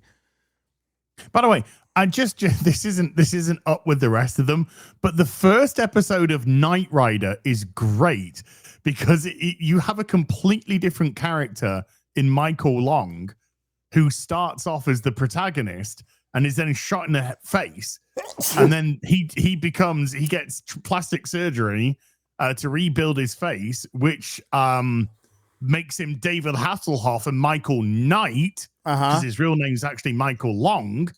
And then you also get the information that Michael Knight, his face has been reconstructed to look like the owner of the company's son, who actually does come into the show later on, and then he dies. He's played by Richard Basehart, and he dies in that premiere episode. God, I haven't thought about that in years, dude. I know, it's love Knight Rider, dude. It's a crazy first. I've been watching the series again. I'm in season 3 now. Oh, dude, I'm fucking in heaven watching this. Heaven, so good. It's like, my God, we lived on a different fucking planet, dude, in a different world. He is crushing puss every episode almost. Fucking Michael Knight, baby. Michael Knight. All right, I'll get the rest of these on. We're going to do a part 2 on Thursday. So I'll get these done on Thursday night. And Eddie Brock, thank you for letting us know the Marvel Zombies trailer is out. So I appreciate you for bringing that up. I think the only reason to cover this show at all is, again, it really is the perfect representation of what the MCU is right now. And it's a bunch of zombie old characters fighting their new fucking MCU characters. And then we're going to throw in Blade, and he's not even voiced by Mahershala Ali. No. He's the only one who's not voiced.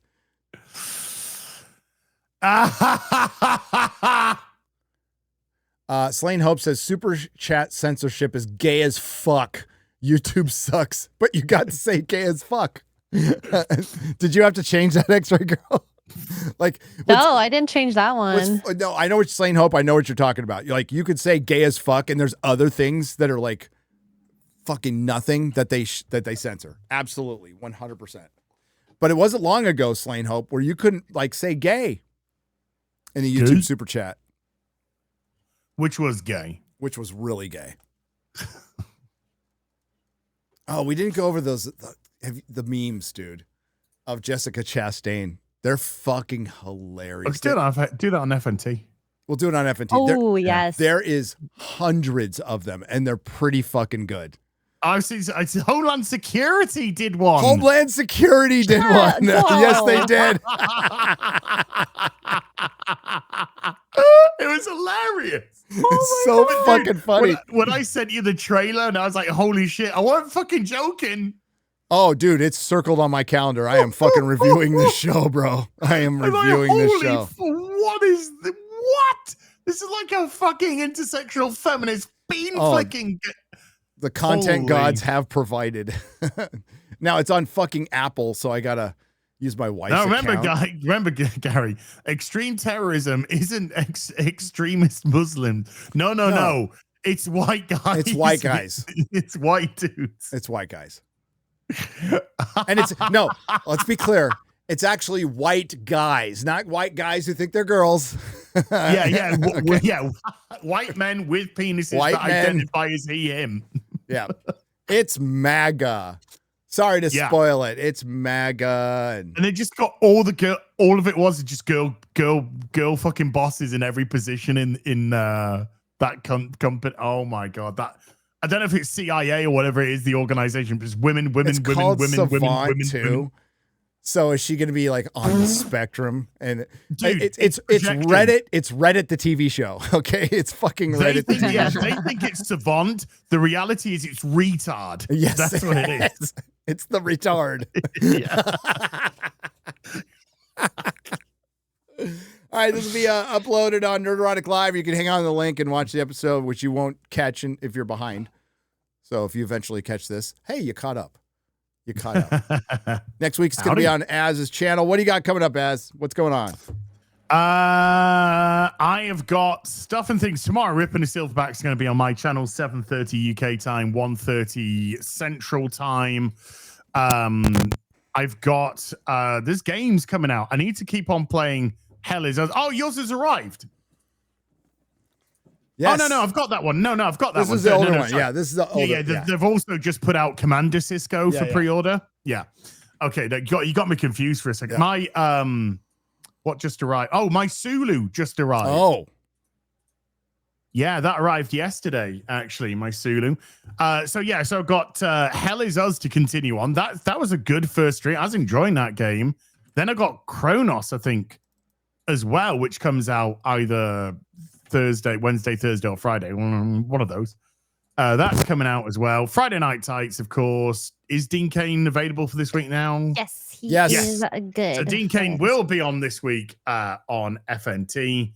And then afternoon tea with us Sunday and Sunday Fun Day. I need to play more headliners. I'm just enjoying headliners way too much. It's been really fun this past little bit. So Yeah. I like the new maps. They're really good. They're really fun. Yes. So Drinker in about 30 minutes will be interviewing the director Luke Spark of Primitive War. A Primitive that'll War. be so fun. And we'll just say Luke's a pretty cool dude. We'll just say that. I actually I had an opportunity to see the movie early, but I didn't. I said, I want to give you money. And then I'll say it sucks. But at least I gave you money. And I did. I didn't think it sucked. I actually liked it a lot. So I can't wait for you guys to see it. But yeah, definitely go. This thing, it's amazing how this movie got made and how well it is. It has no business being good at all. Okay, it has zero business being good. Like, dude, as long as if it's fun, it's fun. You don't have to create, the next bloody Gone with the Wind. No, you just need it to be entertaining. You don't need that much. I mean, that's why it was like this costs less than Red Sonja, right? And did you watch Red Sonja? Dude, no, I couldn't bring. Oh, fuck. Gary watched it 3 times. I watched Drinker's video on it, and I already felt like I'd seen a 3-hour movie, and that video was 10 minutes long. Ugh. It looked horrendous. I mean, the trailer looked horrendous, but my God. And it's not even the worst version we could have gotten. Like, and it's bad. It's really fucking bad. But it cost $10 million more than Primitive War. Cost? $17 million. Not worth it. $17 million. And I watched it fucking 3 times for my You are kidding I watched me. I watched it 3 times for my review. Godzilla -1 was 15 million. So it cost more than Godzilla -1, Red Sonja. And she's an eco warrior. Dude, this is why the Western fucking film industry is fucked. Totally. So this guy's an Aussie. Red tape, just ciphering off money everywhere. So this is the future of this is like not pulp, but it's like one of those novels. I'm sorry if I made the analogy before, but it's like one of those novels I would cover by in the used bookstore when I was a kid. When I was a teenager, I'm like, oh, look at dinosaurs versus fucking, that's the kind. Yeah, and it really leans into it, and it's unapologetic about it, and it makes it work. And I'm not going to tell you how the dinosaurs got there because it's part of the plot. But it's got Trisha Helfer in it, you know? Yeah, and 6. Yeah, 6, and the guy from True Blood, Jeremy Piven, fucking being Jeremy Piven. I highly recommend it. I think it's in theaters here in the States for 2 more days. If it's around, so definitely go see it. But yeah, if you want to see Drinker interview him, Luke, it starts in a half an hour.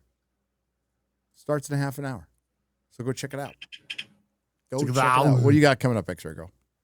Tonight I'm going to be playing Outlast Trials with Tugs, so that'll be really fun at 6 p.m. Eastern, and then tomorrow the nooner at noon my time Eastern. Yep. And yeah.